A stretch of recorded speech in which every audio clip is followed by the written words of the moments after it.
తాకట్లో ఉన్న మీ బంగారాన్ని విడిపించి ఆ రోజు ఆన్లైన్ రేటుకి కొంటాం. Sharma gold company. ఈ రోజు మనతో పాటు ఉన్నారు ప్రముఖ జ్యోతిష్యులు, శ్రీ చక్రపీఠం వ్యవస్థాపకులు బ్రహ్మశ్రీ ప్రదీప్ జోషి గారు. వారితో మాట్లాడదాం. గురుగారు నమస్కారం అండి. శ్రీమాత్రే. గురుగారు, సెప్టెంబర్ 7న మనకి చంద్రగ్రహణం వస్తుంది అంటున్నారు. మరి ఈ గ్రహణ ప్రభావం ఎలా ఉంటుంది? ఏ రాశులపైన ఎలాంటి ఎఫెక్ట్ చూపిస్తుంది? ఈ గ్రహణం రోజున ఎటువంటి పరిహారాలు పాటించాలి, ఎలాంటి విధి విధానాలు ఆచరించాలో తెలియజేయండి. శ్రీ గురుభ్యో నమః.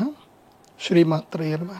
అచింత్య వ్యక్తరూపాయ నిర్గుణాయ గుణాత్మనే సమస్త జగదాధారమూర్తయే బ్రహ్మణే నమః. శ్రీమాత్రే నమః. సెప్టెంబర్ 7వ తారీఖు చంద్రగ్రహణం. ఇది కుంభరాశిలో సంభవిస్తున్నటువంటి చంద్రగ్రహణం. కుంభరాశి అంటే అర్థమైంది, కుంభం అంటే నీరు. కుంభంలో ఉండేది ఏంది? నీళ్లే కదా. నీళ్లు, ధాన్యము ఇవన్నీ కూడా. కాబట్టి కుంభరాశిలో వస్తుంది అని అంటే నీటి విపత్తి, ధాన్యమునకు విపత్తి, ఇవన్నీ కూడా విపత్తులు ఎక్కువగా ఉంటాయి కుంభరాశిలో వస్తున్నప్పుడు. కుంభవృష్టి కురుస్తుంది కుంభరాశిలో గ్రహణం జరుగుతుంది. కాబట్టి ఈ గ్రహణం సెప్టెంబర్ 7వ తారీఖు రాత్రి 9 గంటల నుంచి 2 గంటల వరకు, దాదాపు ఆద్యంత పుణ్యకాలం 3.5 గంటలు ఉంటుంది. కాకపోతే గ్రహణ ప్రభావం 5 గంటల వరకు, దాదాపు 6 గంటల ప్రభావం ఉంటుంది. 9 to 2 o'clock, 9 to 2 అంటే 5 గంటలు. ఇందులోపల 3.5 hours మెయిన్ లీడ్ టైం. 11 గంటల 45 నిమిషాలకు ఉన్మీలన కాలం, అంటే పూర్తిగా చంద్రుడు కనబడకుండా మాయమైపోతాడు. 3 నిమిషాల వరకు కనబడడు. సో ఇది గ్రహణం. ఇది ఏ నక్షత్రంలో జరుగుతుందంటే శతభిష నక్షత్రం యొక్క అంత్యపాదము నుంచి మొదలయ్యి తర్వాత పూర్వభాద్రపద నక్షత్రంలో పూర్తిగా ఈ యొక్క చంద్రగ్రహణం, పూర్వభాద్రపద నక్షత్రం యొక్క 1వ పాదంలో ఈ గ్రహణం జరుగుతుంది. కాబట్టి ఈ యొక్క గ్రహణ ప్రభావం ఎవరి మీద ఎక్కువగా ఉంటుంది అని అంటే కుంభరాశి వాళ్ళ మీద 100% ఎక్కువగా ఉంటుంది. కుంభరాశి వాళ్ళు ఈ గ్రహణం చూడకూడదు. ఇది బాగా జాగ్రత్తగా వినండి. తర్వాత ఈ గ్రహణం సమయము దీని ఏంటంటే పర్వకాలము అంటారు. పర్వకాలం అంటే ఏంది? పుణ్యకాలము అని అర్థం. ఈ గ్రహణ సమయంలో ఎవరైతే భగవద్ ధ్యానం చేసుకుంటారంటే పట్టు స్నానం పట్టి విడుపు స్నానం చేసుకొని ఈ మధ్యకాలంలో గ్రహణ కాలంలో ఏం చేయాలంటే భగవంతుని యొక్క స్తోత్రములు, జపము, ధ్యానము చేయాలి. ఇండ్లలో ఉండేవాళ్ళు, ఎక్కడ ఎవరైనా సరే ప్రతి ఒక్కరు కూడా, అంటే ఆరోగ్యం బాగా ఉన్నటువంటి వాళ్ళు, చేసే శక్తి కలిగినటువంటి వాళ్ళు ప్రతి ఒక్కళ్ళు కూడా సాయంత్రము 5 గంటలకి మునుపు లోపలనే భోజనాలన్నీ కంప్లీట్ చేసుకోవాలి. అనుష్ఠానం చేసుకునేటువంటి వాళ్ళు మధ్యాహ్నం 12 గంటల వరకే భోజనాలు కంప్లీట్ చేసుకోవాలి. అంటే ఇప్పుడు మేము అనుష్ఠానం చేసుకుంటాం కాబట్టి మధ్యాహ్నం 12కే మాకు లాస్ట్ టైం, తర్వాత తినడానికి లేదు. మామూలు వాళ్ళు ఏంటంటే 5 గంటల లోపల భోజనాలు కంప్లీట్ చేసుకోవాలి. సూర్యాస్తమం తర్వాత ఇంకేం తినకూడదు. అనుష్ఠానం చేసేవాళ్ళు, తర్వాత ఈ జపము ధ్యానం చేసుకునేటువంటి వాళ్ళు ఎలాంటి ఆహార పదార్థాలు తినకూడదు, ముట్టకూడదు. 6 నుంచి 9 గంటల లోపల సిద్ధం అవ్వాలి. ఈ పూజలు ఏమైనా చేసుకోవాలనుకుంటే వాటికి సిద్ధం అవ్వాలి. సిద్ధమై చక్కగా స్నానం చేసుకోవాలి. స్నానం చేసుకొని ఈ యొక్క మాలలు కానీ ఏదైనా తీసుకొని, లేదా బ్రాహ్మణులు అయితే గాయత్రి జపం చేసుకోవాలి. సామాన్య వ్యక్తులు ఉపదేశం లేనటువంటి వాళ్ళు ఓం నమో నారాయణాయ, లేదా ఓం నమ శివాయ, లేదా శ్రీమాత్రే నమః ఈ మంత్రమును 5 గంటల పాటు, అంటే 2 గంటల వరకు మంత్ర జపం చేసుకోవాలి. ఇట్టి సమయంలో ఎట్టి పరిస్థితుల్లో భార్యాభర్తలు కలవడం కానీ, భోజనాలు చేయడం కానీ, దిక్కుమాల పనులు చేయడం కానీ ఏవీ చేయకూడదు. బాగా గుర్తుపెట్టుకోండి. ఇట్టి సమయంలో ఏ పని చేసినా అది నిరర్థకం అవుతుంది. ఒకవేళ కనుక ఈ సమయంలో ఎవరైనా తెలియక భార్యాభర్తలు కలిసినా వాళ్ళకి అనారోగ్య ఉన్నటువంటి, అంగవైకల్యంతో ఉన్నటువంటి పిల్లలు పుట్టే అవకాశం ఉంటుంది. కాబట్టి ఈ సమయంలో ఎవరు కలవకూడదు. ఇది కేవలం భక్తి ధ్యాన సమయం మాత్రమే. భక్తి, మన భగవంతుడికి భక్తిగా సమయం కేటాయించే సమయం ఇది. ఇంట్లో ఏ వస్తువులు కూడా ముట్టకూడదు. చక్కగా పట్టు స్నానం చేసాము అంటే కామ్గా ఒక దగ్గర కూర్చోవాలి, ధ్యానం చేసుకోవాలి. విడుపు స్నానం అయిన తర్వాత ఇంట్లో మొత్తం కూడా పసుపు నీళ్లు చల్లుకోవాలి. ముఖ్యంగా ఆహార పదార్థాలు ఏమున్నా సరే, ఇవి వండిన పదార్థాలు ఏమైనా ఉంటే బయట పడేసేయాలి. అవి తినకూడదు. గ్రహణం గర్భ కూడా పెడుతూ ఉంటారు కదా, దర్భలు పెడతారు. దర్భలు ఏంటంటే మనకి ఆవకాయల మీద పెట్టవచ్చు. అంటే ఫ్రోజన్ ఫుడ్, స్టోరేజ్ ఫుడ్, దాని మీద మనం పెట్టుకోవచ్చు. అంటే ఈ అన్నం వండినవి, కూరలు, పప్పులు, చారులు ఏవైతే ఉంటాయో వాటిని అయితే పాడేయాలి. పనికిరావు, ఉంచకూడదు. అవి పాల పదార్థాలు కూడా ఉంచకూడదు. పెరుగు గిరుగు ఏమన్నా ఉంటే కూడా పడేసేయాలి, పనికిరాదు. కాబట్టి ఇలా గ్రహణ సమయంలో ఈ నియమాలు పాటించాలి. ముఖ్యంగా గర్భిణీ స్త్రీలు ఎవరైనా సరే ఇంట్లో ఉంటే వాళ్ళు ఈ గ్రహణ సమయంలో ఎటు బయటకు వెళ్ళకండి. ఈ ఉద్యోగం చేసే స్త్రీలు ఎవరైనా ఉంటే సెప్టెంబర్ 7వ తారీఖు మార్నింగ్ నుంచి కూడా మీరు ఎక్కడికి వెళ్ళకండి, ఇంట్లోనే ఉండండి. సెప్టెంబర్ 7వ తారీఖు కంప్లీట్గా ఎక్కడికి బయటకు వెళ్ళొద్దు మార్నింగ్ నుంచి. సో ఇంట్లోనే ఉండాలి, చక్కగా భోజనం చేయాలి. 5 గంటల వరకు భోజనం చేయడానికి గర్భిణీ స్త్రీలకు కూడా పనికి వస్తుంది. 6 గంటల తర్వాత ఒకవేళ ఆకలిస్తే కనుక పండ్లు పలహారాలు తినొచ్చు. ఏవైనా సరే పండ్లు తినొచ్చు. అంటే మళ్ళీ పలహారాలు అంటే మళ్ళీ ఉప్మా వేసుకోవడము అట్లా కాదు, పండ్లు మాత్రం ఫ్రెష్ ఫ్రూట్స్ మాత్రమే తినొచ్చు. అండ్ మిల్క్ అస్సలు తాగకూడదు, పాలు అస్సలు తాగకూడదు. ఒకవేళ మంచినీళ్ళు తాగొచ్చు. మంచినీళ్ళు కూడా ఏంటంటే రాగి చెంబులో కానీ ఇత్తడి చెంబులో కానీ పెట్టుకొని అందులో ఒక తులసి దళం వేసి పెట్టుకోవాలి. అవే నీళ్లు తాగాలి. ఆ నీళ్లు తాగడం వల్ల ఆమెకి గర్భదోషం ఏమి కూడా రాదు. ఒకవేళ ఆరు బయట ఉండేటువంటి వాళ్ళు, ఇప్పుడు ఎవరికైనా బాత్రూమ్స్ ఉంటాయి, ఇంటి బయట కూడా బాత్రూమ్స్ ఉంటాయి, వెళ్ళాల్సి వస్తుంది. మరి ఎట్లాగా అంటే గొంగడి బట్ట కప్పుకొని వెళ్ళండి, ఎలాంటి దోషమేమి ఉండదు. గొంగడి బట్ట కప్పుకుంటే దోషం రాదు. గొంగడి బట్ట అంటే మనం ఈ మేకల నుంచి గొర్రెల నుంచి తీస్తారు కదా, అదే గొంగడి బట్ట. మళ్ళీ గొంగడి బట్ట అంటే ఏదో మళ్ళీ బ్లాంకెట్ అను దుప్పట్లు కప్పుకొని పోయేటాడు. గొంగడికి దోషం ఉండదు, గొంగడి ఆపుతుంది. కాబట్టి గొంగడి బట్టను కప్పుకొని పోవచ్చు. అందుకే మేము దానాలలో ఇప్పుడు శనీశ్వరుడికి దానం చేసేటప్పుడు మేము గొంగడి బట్ట కూడా దానం చేస్తాం. ఎందుకోసం అంటే అది కాపాడుతుంది. కాబట్టి కొన్ని దోషాల నుంచి, కొన్ని రేడియేషన్స్ నుంచి గొంగడి బట్ట కాపాడుతుంది. కాబట్టి గొంగడి కప్పుకొని పోవచ్చు. లేదంటే బ్లాంకెట్ కప్పుకోండి, పర్లేదు. ఇది ఎక్కడికి వచ్చి రైస్ పడకుండా చూసుకోండి. ఇప్పుడు గొంగడి అంటే ఆడ దొరుకుతుంది, కానీ మళ్ళీ ఇమ్మీడియట్గా గొంగడి ఎక్కడ ఎత్తుకుంటే కష్టం కదా. సో అంత భయపడకండి. విష్ణు నామస్మరణ చేసుకోండి. గర్భిణీ స్త్రీలు శ్రీమాత్రే నమః అని శ్రీమాతృ నామస్మరణ చేసుకోండి. లేదంటే సుదర్శనాయ నమః అని సుదర్శన చక్రాన్ని తలుచుకోండి. నారాయణాయ నమః అని తలుచుకోండి. మనసులో తలుచుకోవాలి, పలకకూడదు. గర్భిణీ స్త్రీ పలకకూడదు. బిడ్డ అలర్ట్ అవుతుంది. మీరు ఎక్కువగా పలుకుతుంటే బిడ్డ అలర్ట్ అవుతుంది, కంగారు పడుతుంది. కాబట్టి ఏం లేదు, ధ్యానం చేసుకోవాలి. మీకు అంత బోర్ కొడితే కావాలంటే భాగవత కథలు చూడండి, పర్లేదు. అంటే మైండ్ డైవర్ట్ అవ్వాలి అని అంటే ఏదైనా శ్రీమద్ భాగవతం కథలు, ఏమైనా విష్ణు కథలు ఉంటాయి, ఇప్పుడు మనకి ఈటీవీలో దొరుకుతాయి భాగవత కథలు, వినండి, చూడండి, ఏం పర్వాలేదు. సో విష్ణునామ సంకీర్తన మాత్రం మనసులో విష్ణు గర్భం మీద చేయించి ఏమనుకోవాలంటే, ఆ శ్రీ మహావిష్ణువు యొక్క సుదర్శన చక్రము నా గర్భస్థ శిశువుని కాపాడుతుంది.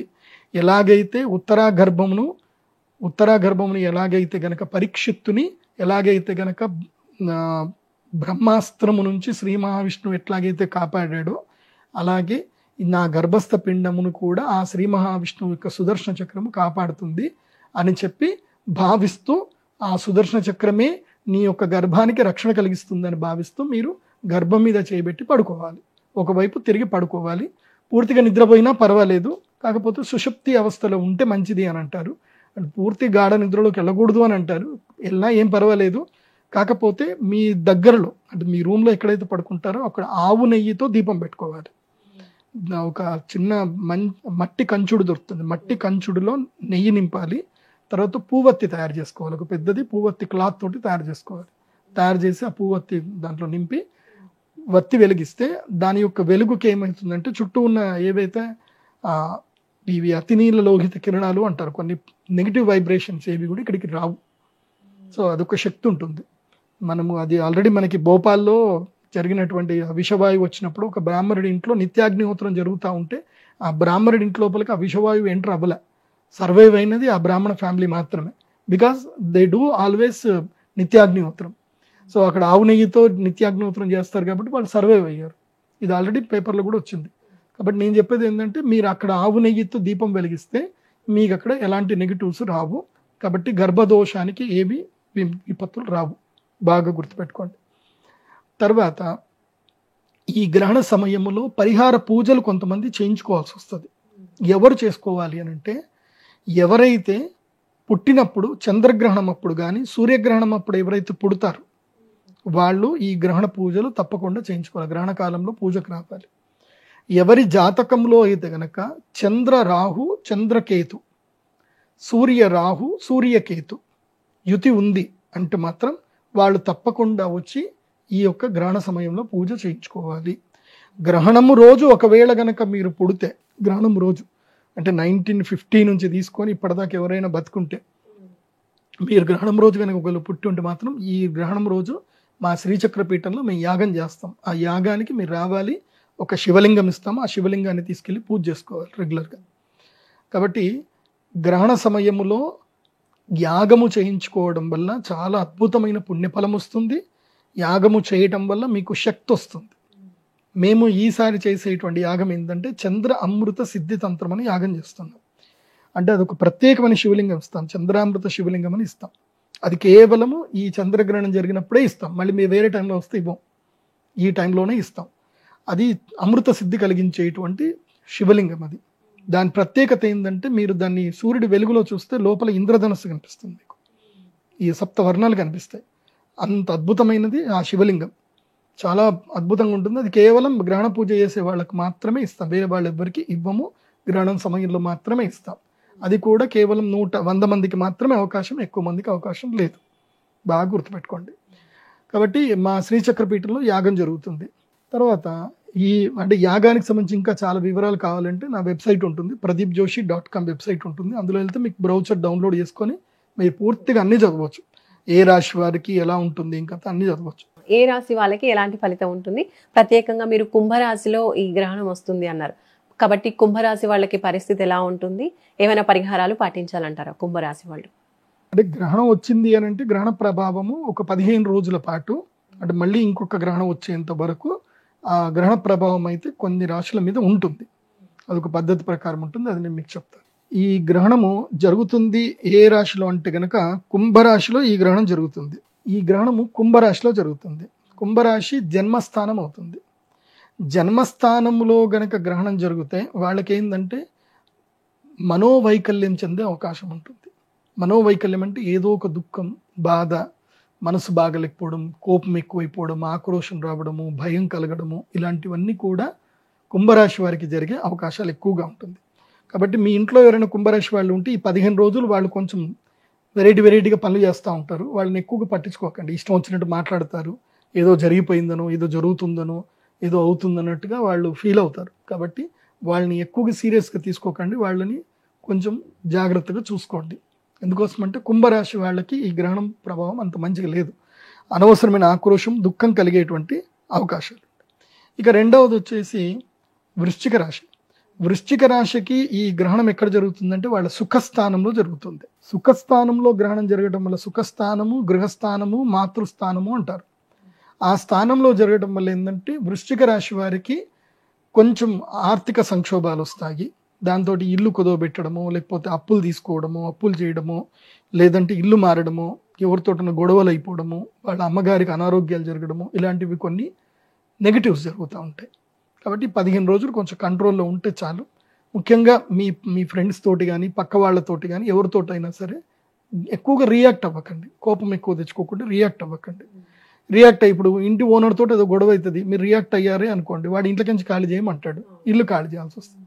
సో ఒకటి వృశ్చిక రాశి వారికి ఏంటంటే ఇది స్థాన మార్పుకి గురి చేసేటువంటి అవకాశం ఉంటుంది. సో అది మీరు పాజిటివ్గా మార్చుకోవచ్చు, నెగిటివ్గా కూడా మార్చుకోవచ్చు. ఇప్పుడు మీకు ఏదైనా ఉద్యోగం ఉంది, వృశ్చిక రాశిలో పుట్టారు, ఉద్యోగం ఉంది, నచ్చట్లే, ఉద్యోగం అమ్మ ఈ ఉద్యోగం పోతే బాగుండు, దీని నుంచి వేరే ఉద్యోగం వస్తే బాగుండు, దీన్ని నేను రిజిగ్నేషన్ చేయాలనుకుంటున్నా అన్న ఫీలింగ్ ఉంటే మీరు ఈ టైంలో రిజిగ్నేషన్ ఇవ్వచ్చు. ఇస్తే మీకు స్థాన మార్పు ఎట్లాగో ఉంది కాబట్టి మంచి ఇంకో స్థానమైనా దొరుకుతుంది. సో పాజిటివ్ ఉంది, నెగిటివ్ కూడా ఉంది. బట్ మోస్ట్ ఆఫ్ ద మీ అమ్మగారి ఆరోగ్యం పట్ల మాత్రం అప్రమత్తంగా ఉండి వృశ్చిక రాశి. ఇల్లు మాత్రం తాకట్టు పెట్టకూడదు, ఈ టైంలో అప్పు తీసుకోకూడదు, ఇల్లు తాకట్టు పెట్టకూడదు. చేస్తే మాత్రం ఈసారి ఈ వృశ్చిక రాశి వారు దేవీ నవరాత్రులు అయ్యేంత వరకు అప్పులు చేయకండి. చేస్తే మాత్రం తిరిగి కట్టలేరు, గుర్తుపెట్టుకోండి. ఒక టైం వస్తే ఆ టైంలో మనం అప్పు చేసామనుకో, మనం ఎంత సంపాదించినా అప్పు తీర్చలేము. అది అంతే, అటువైపు ఎక్కుతానే ఉంటుంది తప్ప వడ్డీ పెరుగుతానే తప్ప తీరదు, అట్లాగే ఉంటుంది. కాబట్టి వృశ్చిక రాశి వారికి ఇది అప్పు చేసే సమయం కాదు, బాగా గుర్తుపెట్టుకోండి.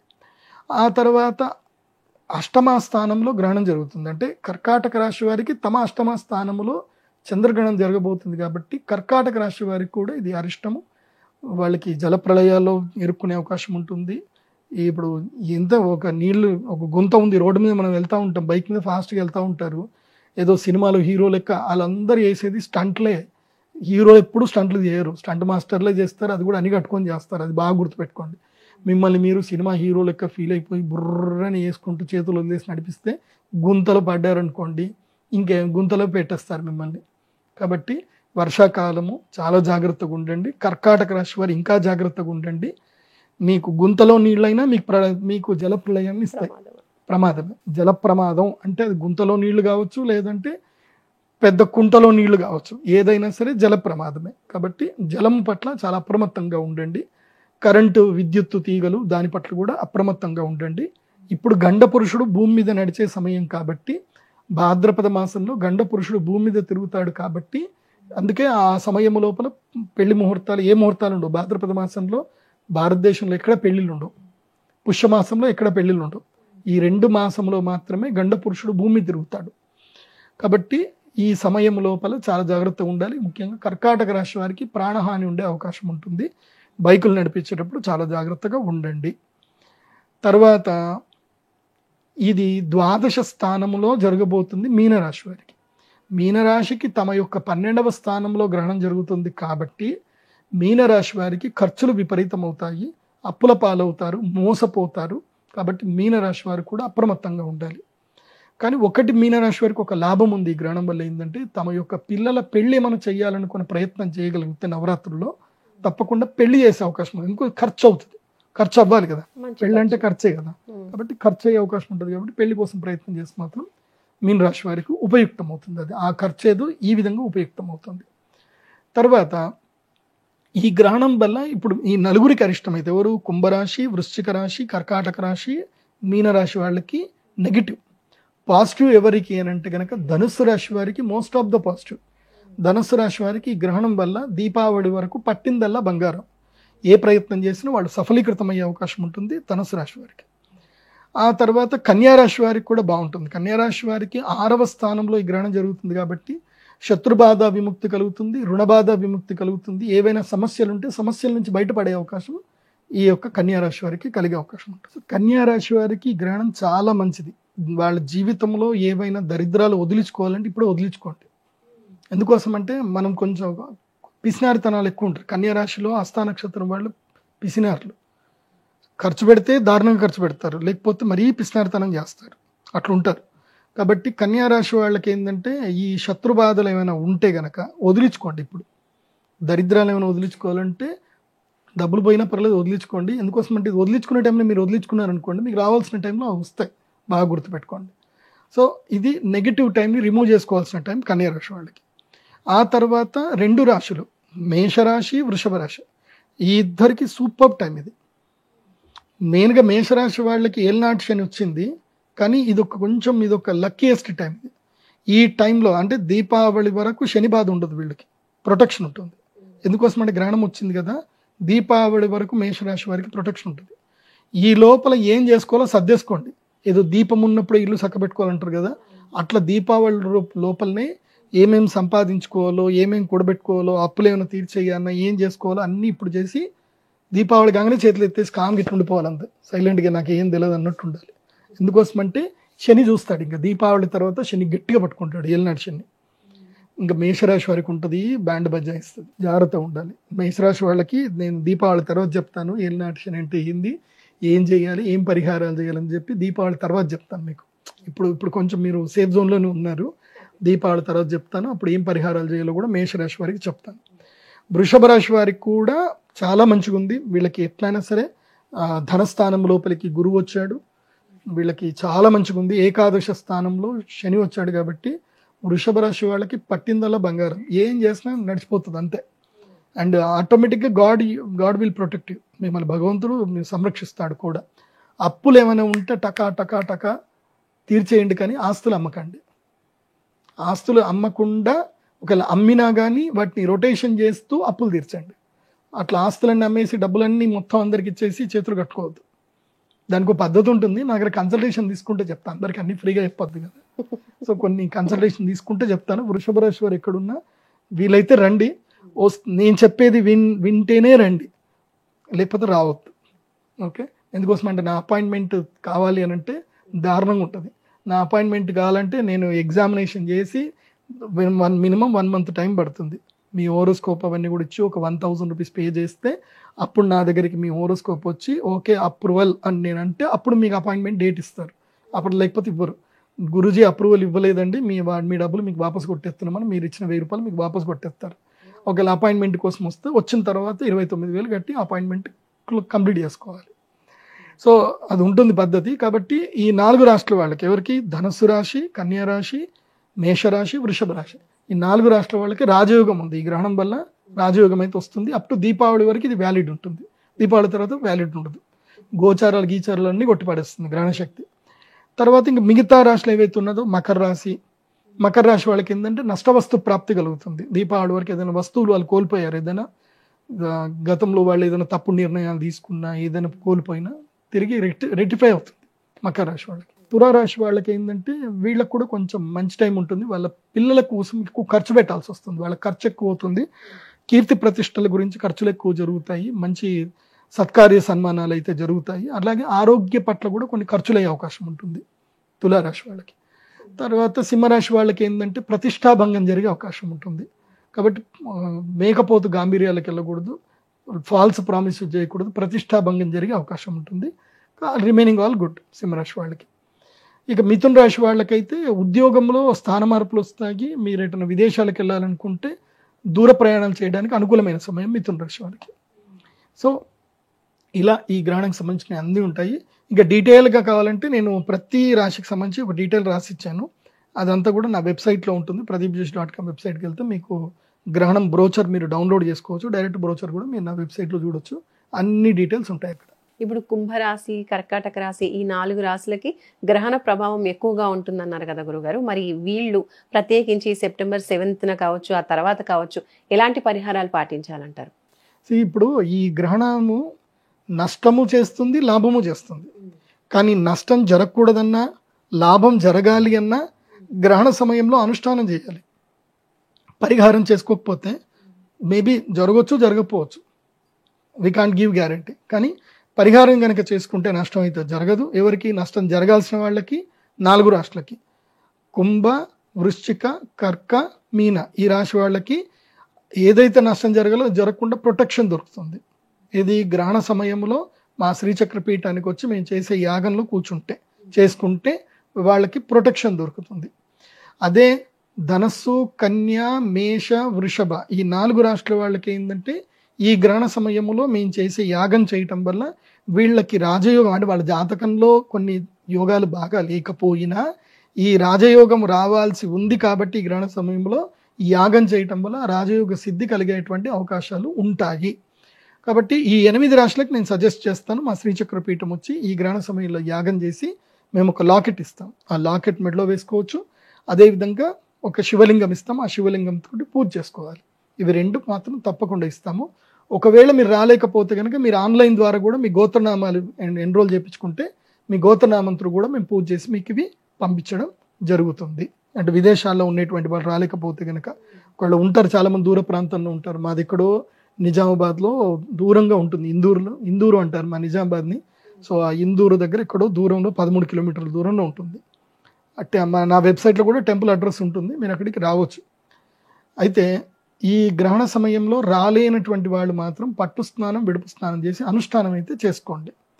అంటే ఈ దానం చేయాలి. యాక్చువల్లీ గ్రహణ సమయంలో ఏం చేయాలంటే పాము ప్రతిమల్ని దానం చేయాలి. ఒక చంద్రుడి యొక్క ప్రతిమ, పాము ప్రతిమ, ఇవి 2 నెయ్యితో పాటు బ్రాహ్మణుడికి దానం చేయాలి. ఆ సమయంలో ప్రతి బ్రాహ్మణుడు వ్యాస స్వరూపుడు అవుతాడు. ప్రతి జలము గంగా స్వరూపం అవుతుంది. అంటే ఏ నదిలో మీరు స్నానం చేసినా గంగా స్నాన పుణ్యమే లభిస్తుంది. జాహ్నవి సమానం అవుతుంది అన్నమాట గంగా స్నాన పుణ్యం. ఏ బ్రాహ్మణుడికి మీరు దానం చేసినా ఆ బ్రాహ్మణుడికి మంత్రం రాని రాకపోని ఏదైనా కానీ దైవ పూజ చేస్తున్నటువంటి వాడైతే చాలు, అతను వ్యాస సమానుడు అవుతాడు ఆ సమయంలో, గ్రహణ సమయంలో దానం చేస్తే. కాబట్టి గ్రహణ సమయంలో దానం చేయడం మాత్రం ఎట్టి పరిస్థితుల్లో మర్చిపోవద్దు. అంటే గ్రహణ పట్టు స్నానం ఆచరించి తర్వాత ఈ దానం చేసి రావాలంటారు. పట్టు స్నానం చేయాలి, విడుపు స్నానం అయిన తర్వాత దానం చేయాలి. తర్వాత ధన్యవాదాలు గురుగారు. శ్రీమాత్రే నమస్కారం. శ్రీమాత్రే నమః. Welcome to Suman TV. నేను గీతాంజలి. ప్రస్తుతం మనం శ్రీ శ్రీ శ్రీ ఆనంద శివకామేశ్వరి సన్నిధానంలో ఉన్నామండి. మనతో పాటు ఉన్నారు పీఠాధిపతులు శ్రీ శ్రీ శివకామేశ్వరి ఆనందమయ్య అమ్మ. మాతాజీతో మాట్లాడదాం. అమ్మ నమస్కారం. శ్రీమాత్రే నమః తల్లి. శ్రీమాత్రే నమః. అమ్మ, సెప్టెంబర్ 7 సంపూర్ణ చంద్రగ్రహణం అంటున్నారు. అంటే భాద్రపద పౌర్ణమి విశేషంగా ఉంటుంది ఖచ్చితంగా. అందులో ఇంకొకటి ఏంటంటే ఈసారి గ్రహణం వచ్చింది అనేటప్పటికీ కొంత భయం ఉంది, ఆందోళన ఉంది, ఏం చేయాలన్న తాపత్రయం కూడా ఉంది. కానీ అసలు ఆ రోజు విశేషం ఏంటి, ఆ రోజున ఏం చేయాలి, ఏం చేయకూడదు, ఎవరెవరు ఎలాంటి జాగ్రత్తలు తీసుకోవాలి, నియమాలు ఏంటి, పట్టుబిడుపు సమయాలు ఏంటి, ఎప్పటి నుంచి ఈ ఆహార నియమాలు పాటించాలి, వీటన్నింటి గురించి మాట్లాడదాం. తప్పకుండా తెలియజేస్తానమ్మా. యాదేవి సర్వభూతేషు ఛాయారూపేణ సంస్థిత నమస్తస్యై నమస్తస్యై నమస్తస్యై నమో నమః. ఇది రాహుగ్రస్త చంద్రగ్రహణం. ముందుగా ప్రేక్షకులందరూ గ్రహణం వస్తోందని భయపడవలసిన పని అసలు లేదు. ఓకే. కాకపోతే ఏ సమయంలో అయితే గ్రహణం సంభవిస్తుందో ఆ సమయంలో ఉండే నక్షత్రాలకి కొంత అంటే భయపడిపోయే అంత కాదు, కానీ కొంత శక్తిహీనత జరుగుతుందని అంటూ ఉంటారు. కాబట్టి దానికి ఏమన్నా శాంతులవి ఉంటే మాత్రం బ్రాహ్మణుని సంప్రదించి చేసుకోండి. కాకపోతే గ్రహణము దోషం ఎలా పరిహారం అవుతుంది అంటే దానం ద్వారా పరిహారం అయిపోతుంది. ఓ, దానం ద్వారా. దానం ద్వారా. అది ముందు గ్రహణం గురించి తెలుసుకున్నాక నేను అది కూడా చెప్తాను. గ్రహణం రాహుగ్రస్త చంద్రగ్రహణం. ఈ చంద్రగ్రహణం అనేసరికైనా ఏ సూర్యగ్రహణం అనేసరికైనా మనం కొంచెం భయపడుతూనే ఉంటాం. ఇది భౌగోళికంగా ప్రకృతిలో జరిగేటటువంటి ఒక పండగ అనుకోండి. అవునా? ఎందుకంటే సంక్రమణాలు ఉన్నాయి, ఉల్కలు రాలుతూ ఉంటాయి, ఇవన్నీ కూడా భౌగోళికంగా జరిగేవే కదా. ఎప్పుడు వస్తుందో గ్రహణము కనిపెట్టి మనకి అందించారు పంచాంగంలో. పంచాంగములు అంటే అవే కదా, అంటే ఎప్పుడో వాళ్ళు లెక్కగట్టి గ్రహణం ఎప్పుడు వస్తుందో చెప్పిన వాళ్ళు ఆ గ్రహణం నుంచి ఎలా విముక్తి అవ్వగలరో కూడా వాళ్ళు చెప్పగలరు. ఆందోళన చెందవలసిన పని అయితే లేదమ్మా. గ్రహణం పట్టిన నక్షత్రాలు ఏవి అధపాతాళానికి వెళ్ళిపోవు, ఉన్నవన్నీ కోటీశ్వర్లు అయిపోయేలాగా ఎప్పుడూ ఉండదు. చెప్పాను కదా, గ్రహణం అంటే పండగ అనుకోండి, పండగ భౌగోళికమైన పండగ. ఈ సమయంలో ఏమేం పాటించాలి? ఆహార నియమాలు ఫస్ట్. ఎందుకంటే చూడండి, మనకి ఒక్కొక్క కాలంలో ఒక్కొక్క రకమైన ఆహారం ఉంటుంది. ఇప్పుడు శ్రావణ మాసం తీసుకుంటే ఎక్కువగా శనగలు దానమిస్తూ ఉంటారు. మొలకెత్తిన శనగలు తింటూ ఉంటే ప్రోటీన్. ఆ సమయంలో గ్రహణ సమయంలో ఆహారం ఏదైనా తింటే అరుగుదల తక్కువ ఉంటుంది. మీరు చూసారా, రోకలి నిలబడితే గ్రహణ సమయంలో ఇలా నిలబడుతుంది. అంటే భూమికి ఆకర్షణ శక్తి, అయస్కాంత శక్తి ఉండదు ఆ సమయంలో, అంతే కదా. కింద పడిపోదు, ఇట్లాగే నిలబడే ఉంటుంది. మామూలుగా గ్రావిటేషనల్ ఫోర్స్ ఉంటుంది కదా, అయస్కాంత శక్తి ఉంటుంది భూమికి. ఆ శక్తి ఉండదు భూమికి మామూలుగా. ఆ గ్రహణం అప్పుడు అడ్డం వస్తుంది కాబట్టి ఉండదన్నమాట. ఆ రేస్ ఎప్పుడైతే ఇక్కడ పడతాయో, ఇప్పుడు సూర్యుడు గ్రహణం వచ్చింది అనుకోండి అమ్మా, సూర్యకిరణాలు రావు. చంద్రుడికి గ్రహణం వచ్చింది, చంద్రుడు దేనికి సంబంధించిన వాడు? ఔషధాలు తయారు చేసే క్రియ అంతా ఆయనదే, ఔషధ సంబంధమైన మొక్కలన్నీ ఆయనదే కదా, ఆయన వల్లే పెరుగుతాయి. ఇవన్నీ కొంత శక్తిహీనత జరుగుతూ ఉంటుంది. తర్వాత చంద్రమా మనసో జాతః, మనఃకారకుడు. చంద్రుడు మనఃకారకుడు కాబట్టి ఇప్పుడు ఎలా అయితే చంద్రుడు అనగానే భయపడుతున్నామో అలాంటి భయాన్ని ఎవరు క్రియేట్ చేస్తాడు? ఆయనే. మన మనస్సు మీద ప్రభావాన్ని చూపిస్తూ ఉంటాడు. అలాగే కుటుంబ వ్యవస్థ, కుటుంబ వ్యవస్థ కూడా తల్లి ప్రేమ ఎక్కువ కావాలి అంటే ఆ చంద్రుడు అనుగ్రహం కావాలి. ఆ జగన్మాత కూడా ఎక్కడ ఉంటుంది? చంద్రమండలంలోనే ఉంటుంది. ఇలా చంద్రమా మనసో జాతః అని, చంద్రుడు మన మనఃకారకుడు కాబట్టి కొంత మానసిక ఆందోళన కలిగేటటువంటి, అంటే చంద్రుడు క్షీణదశలో ఉంటాడు కాబట్టి ఆ సమయము కొంచెం మనసులో అలజడి, ఆరోగ్యం, కొంచెం కుటుంబంలో చిన్న చిన్న చిరాకులు ఉంటాయి తప్ప అధపాతాళానికి అయితే వెళ్ళిపోం. ఫస్ట్ అవి కూడా చిన్న దానంతో పరిహారం అయిపోతాయి. ఈ చిన్న చిన్న ఆందోళన కూడా చిన్న దానంతో పరిహారం అయిపోతాయి. ఇక చంద్రగ్రహణం ఎప్పుడు? 9:56 కొంతమంది అంటున్నారు, 9:50 కొంతమంది అంటున్నారు. బ్రాహ్మణులు ఎలా చెప్తే అలాగా. భోజన సమయము ఖచ్చితంగా అందరూ కూడా 6 గంటల వరకు పూర్తయిపోవాలి. ఇంకా నేను చెప్పడం అయితే 5:30 చెప్తున్నాను. అంటే డిన్నర్ కూడా 6ంటికి పూర్తి అయిపోవాలి. ఎందుకంటే అమ్మా, ఈ గ్రహణం పట్టే సమయానికి ఆహారం అరిగిపోవాలి. ఇక వృద్ధులు, పిల్లలు, గర్భిణీలు, వృద్ధులకేం నియమం లేదు. గ్రహణం ముందు వరకు కూడా 8 దాకా వాళ్ళు ఏం తింటారమ్మా కొంచెం. అలాగే పాలు తాగే పసిపిల్లలకు కూడా ఏమీ నియమం ఉండదు, వాళ్ళకు కూడా ఏమీ ఉండదు. గర్భిణీ స్త్రీలకు మాత్రము చాలా నియమం పాటించాలి. దర్భ పక్కన వెంచుకొని పడుకోవడము, ఆహారం 5 గంటల సమయానికల్లా పూర్తయిపోవడము. ఇక 9 గంటల నుంచి తెల్లవారుజామున 2 గంటల వరకు కూడా ఏ ఆహారము తీసుకోకుండా ఉండడము. మా అప్పుడైతే వాష్రూమ్ కూడా వెళ్ళొద్దనేవారు. నిజంగా కూడా వెళ్ళకపోవడమే మంచిది. ఓ అంటే ఆరు బయట ఉన్న వాళ్ళకైనా ఇంట్లో ఇంట్లో కూడా అమ్మా, మా అమ్మమ్మ అయితే నాకు చిన్నమ్మాయి పుట్టినప్పుడు చంద్రగ్రహణం వచ్చింది 4 గంటల సమయం, అసలు వాష్రూమ్ కూడా లేవని లేదు ఆవిడ. అంటే వద్దు అన్న పని చేయకండి. ఒక 3 గంటల సమయము 9 గంటలకు ముందే చక్కగా 9:50 కాబట్టి 9:30 అలా ఒక వాష్రూమ్కి వెళ్ళొచ్చి మీరు మంచం మీద పడుకుంటే చక్కగా 2 గంటల వరకు 1:26 వరకు విడుపు అనుకుంటా. చక్కగా స్నానం చేసి విడుపు స్నానం ఖచ్చితంగా చేయాలి. అప్పుడే చేసేయమంటారా? విడుపు స్నానం అంటేనే అదమ్మా. అంటే మరి అర్ధరాత్రి కదండి అని అంటూ ఉంటారు. ఇంకోటి ఉందమ్మా ఇక్కడ, గ్రహణ సమయం అర్ధరాత్రి కదా పడుకోవచ్చా? నిద్రలో వెళ్ళిపోతుంది గ్రహణం. నేను అదే అడుగుదాం అనుకున్నా. చంద్రగ్రహణం అంటే ఇంక రాత్రే, అందులో చక్కగా ఇంకా అదే టైంకి వచ్చింది. అవును, లేదమ్మా, అసలు గ్రహణ సమయంలో నిద్ర కూడదు. అమ్మో, అక్కడ అనుష్ఠానం పెంచుకోవాల్సిన సమయం గ్రహణ సమయం. ఇక్కడ దేవతాశక్తి క్షీణిస్తూ ఉంటుంది కాబట్టి దేవతలకి శక్తినిస్తూ ఉంటే అక్కడ ఏమవుతుంది, మనకి కూడా ఒక పూజ చేసామనుకోండి, ఫలితం 1% వచ్చిందనుకోండి, గ్రహణ సమయంలో అదే జపము, అదే పూజ, అదే హోమం చేస్తే 100 రెట్లు వస్తుంది అధిక ఫలితం. ఇక్కడ మంత్రం డబుల్ అయిపోదు. చేసిన ఏదైతే పుణ్యం ఉందో, ఆ పూజ ఉందో, దానికి సంబంధించిన ఫలితం 10 రెట్లు వచ్చే అవకాశం ఉంది. ఇది అందరూ గ్రహించండి. గ్రహణ సమయంలో నిద్ర కూడదు. అది గర్భిణి కూడా చక్కగా ఏదో ఒక నామం చేసుకోండి చక్కగా. అంటే దీక్ష తీసుకుంటేనో గురుముఖంగా తీసుకున్న వాళ్ళు అయితే వాళ్ళు చేసుకుంటారండి. సాధారణంగా ఉండే మాలాంటి వాళ్ళు ఏం చేయాలి అని అడుగుతూ ఉంటారు. లలితా సహస్రనామం చదువుకోండి. ఎందుకంటే చూసారా, శివపార్వతులు ఇద్దరికి కూడా తల మీద ఎవరుంటారు? చంద్రవంక. చంద్రుడు అక్కడే ఉన్నాడు, చంద్రమండలంలోనే ఉన్నారు. 9:30కి స్నానం చేసుకుని అప్పుడు కూర్చోవాలమ్మా. పట్టు స్నానం అంటే గ్రహణం పట్టగానే స్నానం చేయాలి. విడుపు స్నానం అంటే ఆ విడుదల అవుతూ ఉంటుంది కదా, అయ్యే సమయంలో ఏ వస్త్రాలు అయితే ధరించామో ఆ వస్త్రాలు మించే స్నానం చేయాలి. అంటే ఇప్పుడు 5 నిమిషాలు తక్కువ 10 అనుకుంటే సుమారుగా గ్రహణం స్టార్ట్ అయ్యాక స్నానం చేయాలి. 10 గంటలకి స్నానం పట్టిన తర్వాత స్నానం చేయడాన్ని పట్టు స్నానం అంటారమ్మా. దీనికి ఎలా విభజించుకోవాలంటే పట్టు స్నానము, విడుపు స్నానం విడుదల అయిపోయిన తర్వాత ఇంకా విడుదల అవుతూ ఉంటుంది కదా లాస్ట్ లో, అప్పుడు స్నానం మొదలుపెట్టి ఏ వస్త్రాలు అయితే ధరించి 1:20 1:26 అంతేనా? అంతే, 1:26 ఎంతో ఉంది.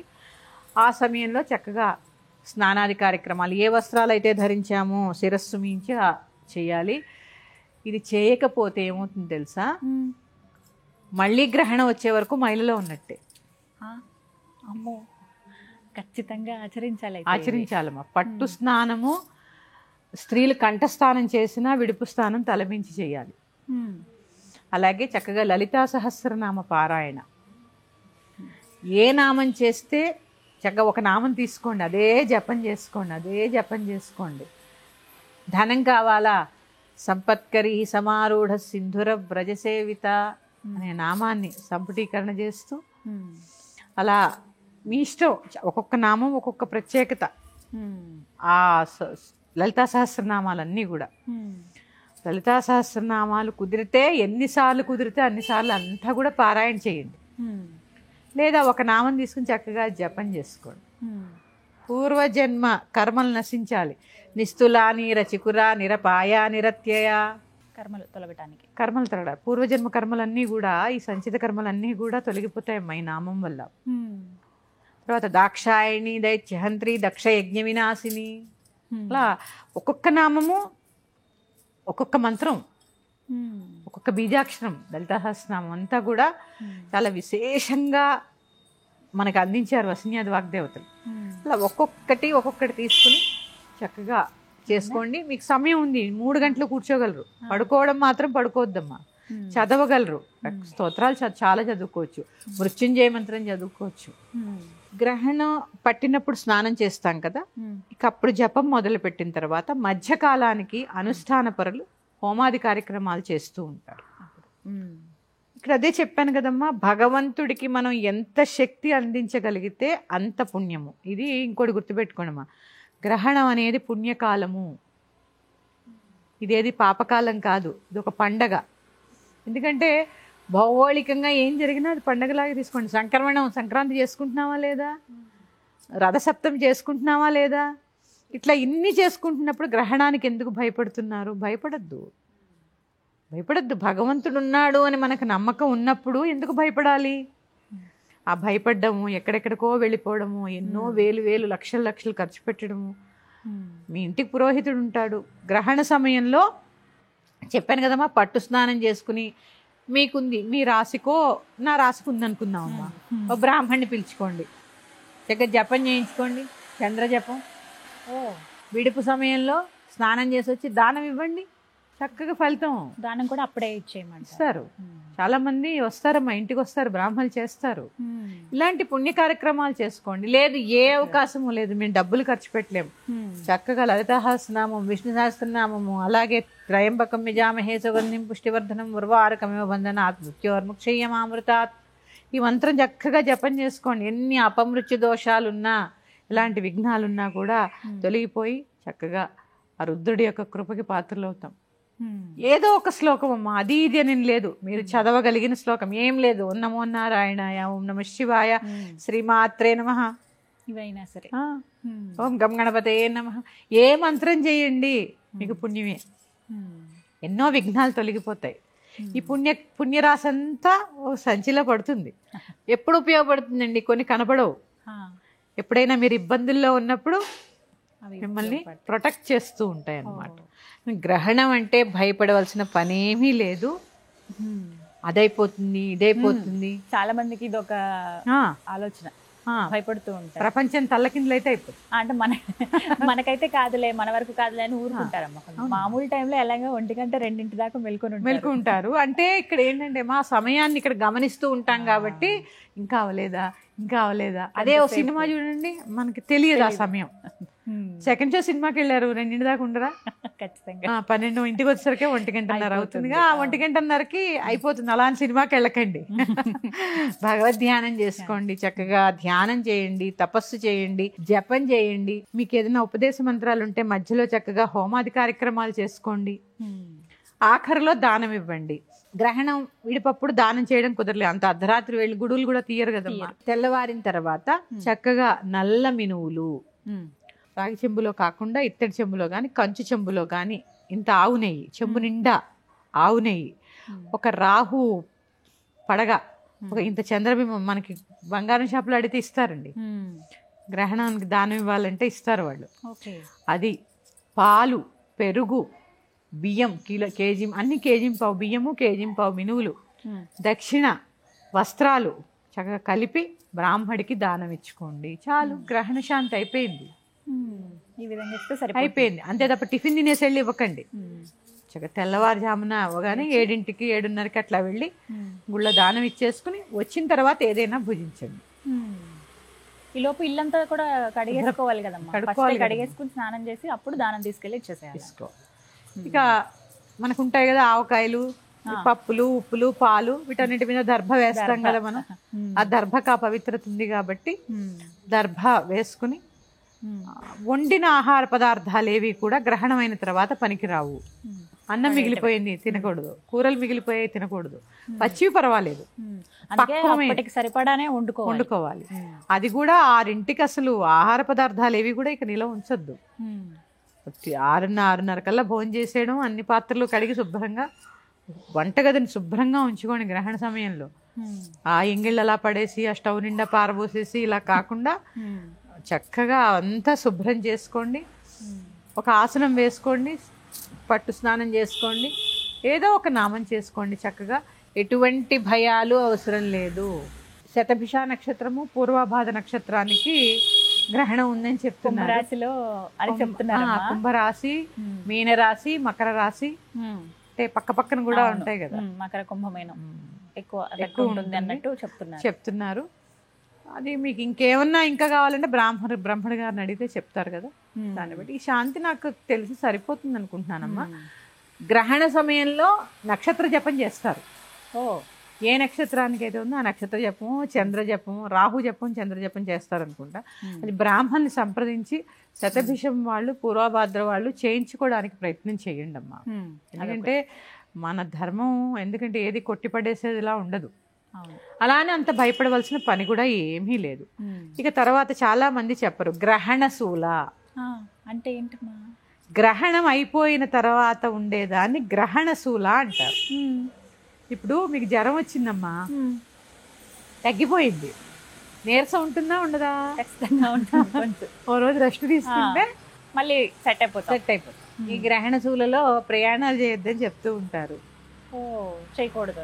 గ్రహణ శూలలో ప్రత్యేకంగా ప్రయాణాలు చేయొద్దని చెప్తూ ఉంటారు. ఇంకా ఆఫీసులకు వెళ్ళడం అంటే ఇక తప్పదు, కానీ దూర ప్రాంతాలకి ప్రయాణాలు వాయిదా వేసుకోండి అంటారు.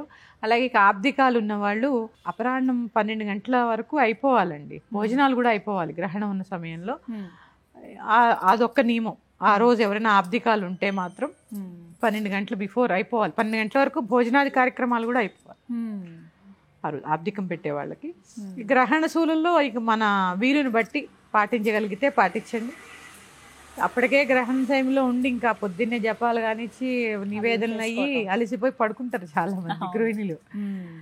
మగవాళ్ళు అంటే ఇంకా ఆఫీస్కి వెళ్ళక తప్పదు. ఆదివారం వచ్చింది గ్రహణం, సోమవారం ఆఫీస్కి వెళ్ళాలి కాబట్టి పట్టు స్నానం విడుపు స్నానం అందరూ చేయండి, అంతే తప్ప నిద్రపోకండి. ఇది పిల్లలు కూడా విడుపు స్నానం చేయాలమ్మా, చిన్న పిల్లలు కూడా చేయాలి. చిన్న పిల్లలు కూడా మీకు గ్రహణం ఉందా, మీ నక్షత్రం మీద లేదా, ఇవన్నీ అనవసరం. పట్టు స్నానం విడుపు స్నానం ఖచ్చితంగా చేయాలి. విడుపు స్నానం చేసిన తర్వాత వస్త్రాలు మార్చుకుని వచ్చి చంద్ర దర్శనం చేసుకుని నమస్కారం కూడా చేసుకోవాలి, చంద్రుడికి నమస్కారం చేసుకోవాలమ్మా, చేసుకోవాలి. అలాగే ఇంకేం చిన్న చిన్నవి కొంతమంది ఆ పాలు తర్పణం ఇస్తూ ఉంటారు, అంటే వారి వారి సాంప్రదాయాలను బట్టి ఆ పాలు తర్పణం ఇస్తూ ఉంటారు చంద్రుడికి, క్షీరం. అలా వారి అంటే నేను చెప్పానని కాకుండా మీ బ్రాహ్మణ్ని సంప్రదించి మీరు చేస్తూ ఉండండి చాలు. ఇంతకన్నా ఏం భయపడవలసిన పని లేదు. కాకపోతే ఆహార నియమం మాత్రం చాలా ముఖ్యమమ్మా. ఇప్పుడు మనం అందరం కొట్టిపడేస్తున్నాం కాబట్టి మనకి ఇన్ని గ్యాస్ట్రిక్ ప్రాబ్లమ్స్, అరుగుదల సమస్యలు, అనారోగ్యాలు. తింటే ఏమవుతుంది ఇప్పుడు తెలీదు. లాంగ్ రన్లో రకరకాల వ్యాధులు బారిన పడచ్చు, అరుగుదల శక్తి ఉండదమ్మా అప్పుడు. అందుకని ఆహార నియమం ఖచ్చితంగా పాటించండి. ఆ రోజు సాత్వికమైన భోజనం చేయండి. మరుసటి రోజు కూడా మసాలాలు లేకుండా, ఉల్లిపాయ లేకుండా, వెల్లుల్లిపాయ లేకుండా సాత్వికమైన భోజనం చేయండి. బ్రాహ్మణునికి దానం ఇవ్వండి. మీకు స్తోమత ఉంటే గోదానం, భూదానం, ఏ దానం ఇచ్చినా కానీ గ్రహణ శాంతే. గ్రహణ శాంతి ఎలాగా అంటే దానంతో. దానం చాలా రకాలుగా ఉపయోగపడుతుంది. గ్రహణ సమయంలో ఇచ్చే దానం ఇంకా ఎక్కువ ఫలితం ఉంటుంది. ఇక బ్రాహ్మడికి ఇలాంటివి చిన్నగా దానం ఇచ్చుకోండి. భగవద్ దర్శనం చేసుకుని ఇంటికి రండి. మరి యొక్క అంశంతో మీ ముందుకు వస్తాను. శ్రీమాత్రే. వివరించేందుకు ప్రస్తుతం మనతో పాటు ఉన్నారు గురువుగారు. ప్రత్యేకంగా వీరి గురించి చెప్పాలి. సుమన్ టీవీ ప్రేక్షకులకు పరిచయం అవసరం లేదని చెప్తాను. పితృదోషాలకి సంబంధించండి గత 12 సంవత్సరాలుగా విశేషంగా పూజలు చేయించడంతో పాటుగా కొన్నేళ్లుగా చూడొచ్చు వారి రికార్డ్ అయితే 20,000 మందికి పైగా ఆయన జాతకాలు చూసి వాళ్లలో మార్పు తీసుకొచ్చారని చెప్పుకోవచ్చు. చాలా మంది వెయిట్ చేస్తూ ఉంటారు, ఇలా గురువుగారితో ఎప్పుడైతే జాతకం చెప్పించుకుందామా, మేము ఇలా పరిహారాలు పాటించడం వల్ల మా జీవితంలో మెరుగుపడ్డామని, ఇలా చేసామని చాలా మంది చెప్తూ ఉంటారు. స్వయంగా కామెంట్స్ లో చెప్తూ ఉంటారు. ఏ కార్యక్రమం ఉన్నా కూడా రీసెర్చ్ చేసి మరీ చెప్తారు. అలాగే ఈ చంద్రగ్రహణం గురించి కూడా చాలా కూలంకషంగా మనకి ఇప్పుడు వివరించబోతున్నారు. మరి ఆలస్యం చేయకుండా తెలుసుకుందాం. మనతో పాటు ఉన్నారు ప్రముఖ జ్యోతిష్యులు బ్రహ్మశ్రీ నందిభట్ల శ్రీహరి శర్మ గురువు గారు. వారితో మాట్లాడదాం. గురుగారు నమస్కారం అండి. వాగర్థావివ సంపృక్తౌ వాగర్థ ప్రతిపత్తయే జగతః పితరౌ వందే పార్వతీ పరమేశ్వరౌ. ఆదిత్యాయ చ సోమాయ మంగళాయ బుధాయ చ గురుశుక్రశనిభ్యశ్చ రాహవే కేతవే నమః. శృంగేరి జగద్గురు పీఠాధిపతులు, కంచి పీఠాధిపతులకి నమస్కారములు తెలియజేసుకుంటూ కార్యక్రమాన్ని ప్రారంభిద్దాం. గురుగారు, గ్రహణం అంటేనే ఒక భయం పట్టుకుంటుందండి, ఎందుకో తెలియనిది.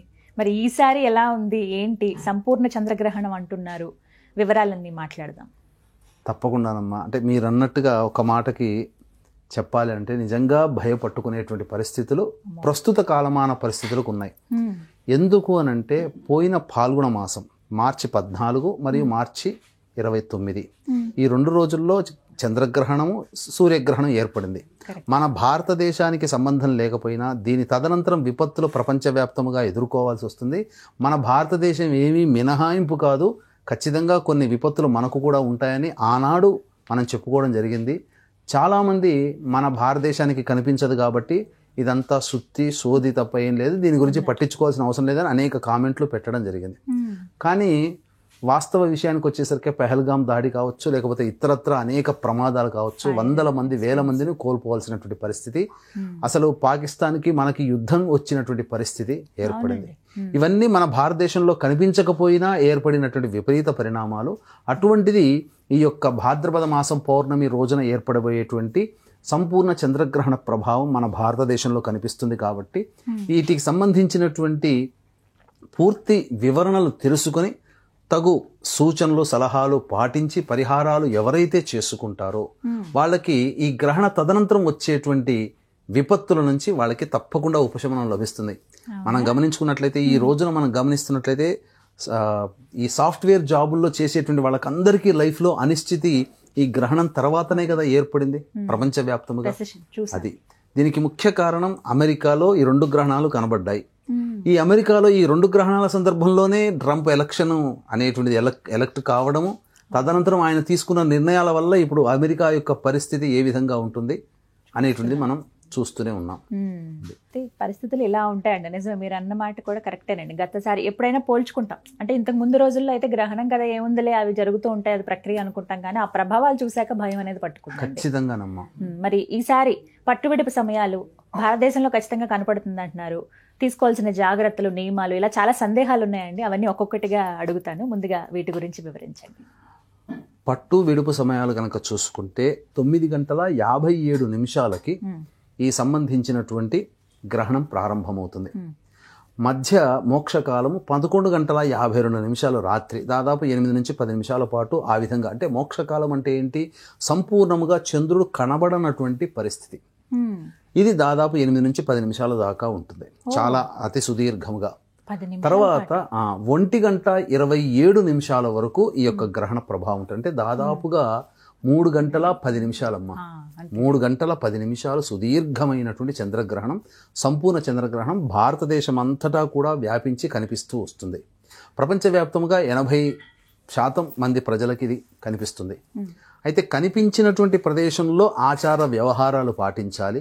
కానీ ప్రపంచవ్యాప్తముగా ఈ గ్రహణ ప్రభావము తదనంతరం కొంత పరిణామాలు సృష్టిలో చోటు చేసుకుంటాయి. ఎందుకు అనంటే గత మార్చి నెలల్లో ఒకే నెలలో, అంటే మార్చి అంటే తెలుగు సంవత్సరాల ప్రకారం ఫాల్గుణ మాసంలో 2 గ్రహణాలు ఒకే నెలలో సంభవిస్తే ఈ యొక్క భాద్రపద మాసంలో కూడా 2 గ్రహణాలు ఈ యొక్క మాసంలో ఏర్పడబోతున్నాయి. 21వ తారీఖు అమావాస్య మనకు లేకపోయినప్పటికీ సంపూర్ణ చంద్రగ్రహణం అయిన తర్వాత 21 సెప్టెంబర్ రోజున చూడామణి నామక కేతుగ్రస్త సూర్యగ్రహణం ఏర్పడుతుంది. 21వ తారీఖు మనకు కనిపించదు, మనకు కనిపించదు. ఆచార నియమాలు పాటించలేదు, అవసరం లేదు.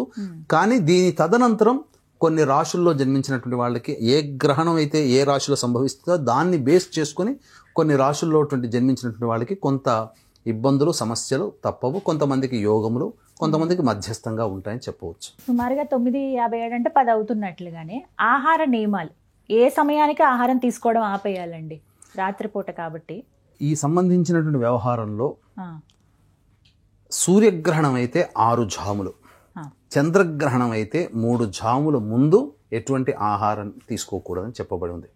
అంటే ఈ చంద్రగ్రహణం రాత్రి 9:57 కాబట్టి సుమారు మధ్యాహ్నం 12:30 గంటల లోపల ఈ యొక్క భోజనాది కార్యక్రమాలు పూర్తి చేసుకోవాలి.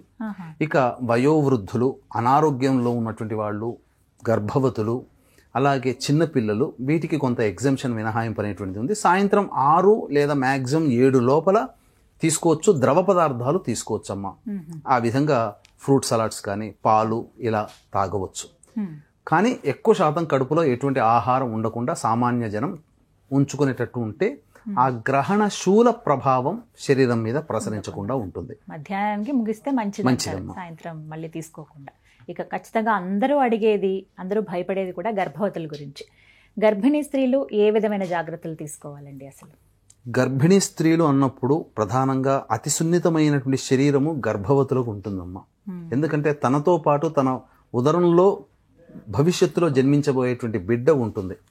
కాబట్టి అనాదిగా మన మహర్షులు, జ్ఞానులు సూచించినటువంటి విధి విధానాలు పాటించినటువంటి వాళ్ళు గర్భవతులు చాలా ఆరోగ్యంగా బిడ్డకి జన్మనిచ్చారు. కానీ ఇప్పుడు మనం చూసుకున్నట్లయితే చాలామంది తెలిసి తెలియక పల్లెటూరు ప్రాంతంలో కావచ్చు, కొంతమంది వ్యతిరేకించే ధోరణి వల్ల ఈ యొక్క గ్రహణం ఏర్పడుతున్న సందర్భంలో గ్రహణాన్ని గనక చూసినట్లయితే గ్రహణం ముర్రి వ్యాధితో జన్మించినటువంటి శిశువులు, అంటే ఈ పై పెదవి కావచ్చు, కింద పెదవి కావచ్చు, కొంత విధిగా లోపలికి నొక్కుకొని పోయి అక్కడికి కట్ అయిపోయి ముఖానికి కాస్త వికారంగా కనబడేటువంటి జన్మతో పుట్టినటువంటి పిల్లలు ఉన్నారు. మరి వాళ్ళందరి తల్లులు కూడా గర్భవతులు ఈ గ్రహణాలను చూడడం వల్లనే పుట్టింది. మామూలు సందర్భంలో ఎందుకో పుట్టరు.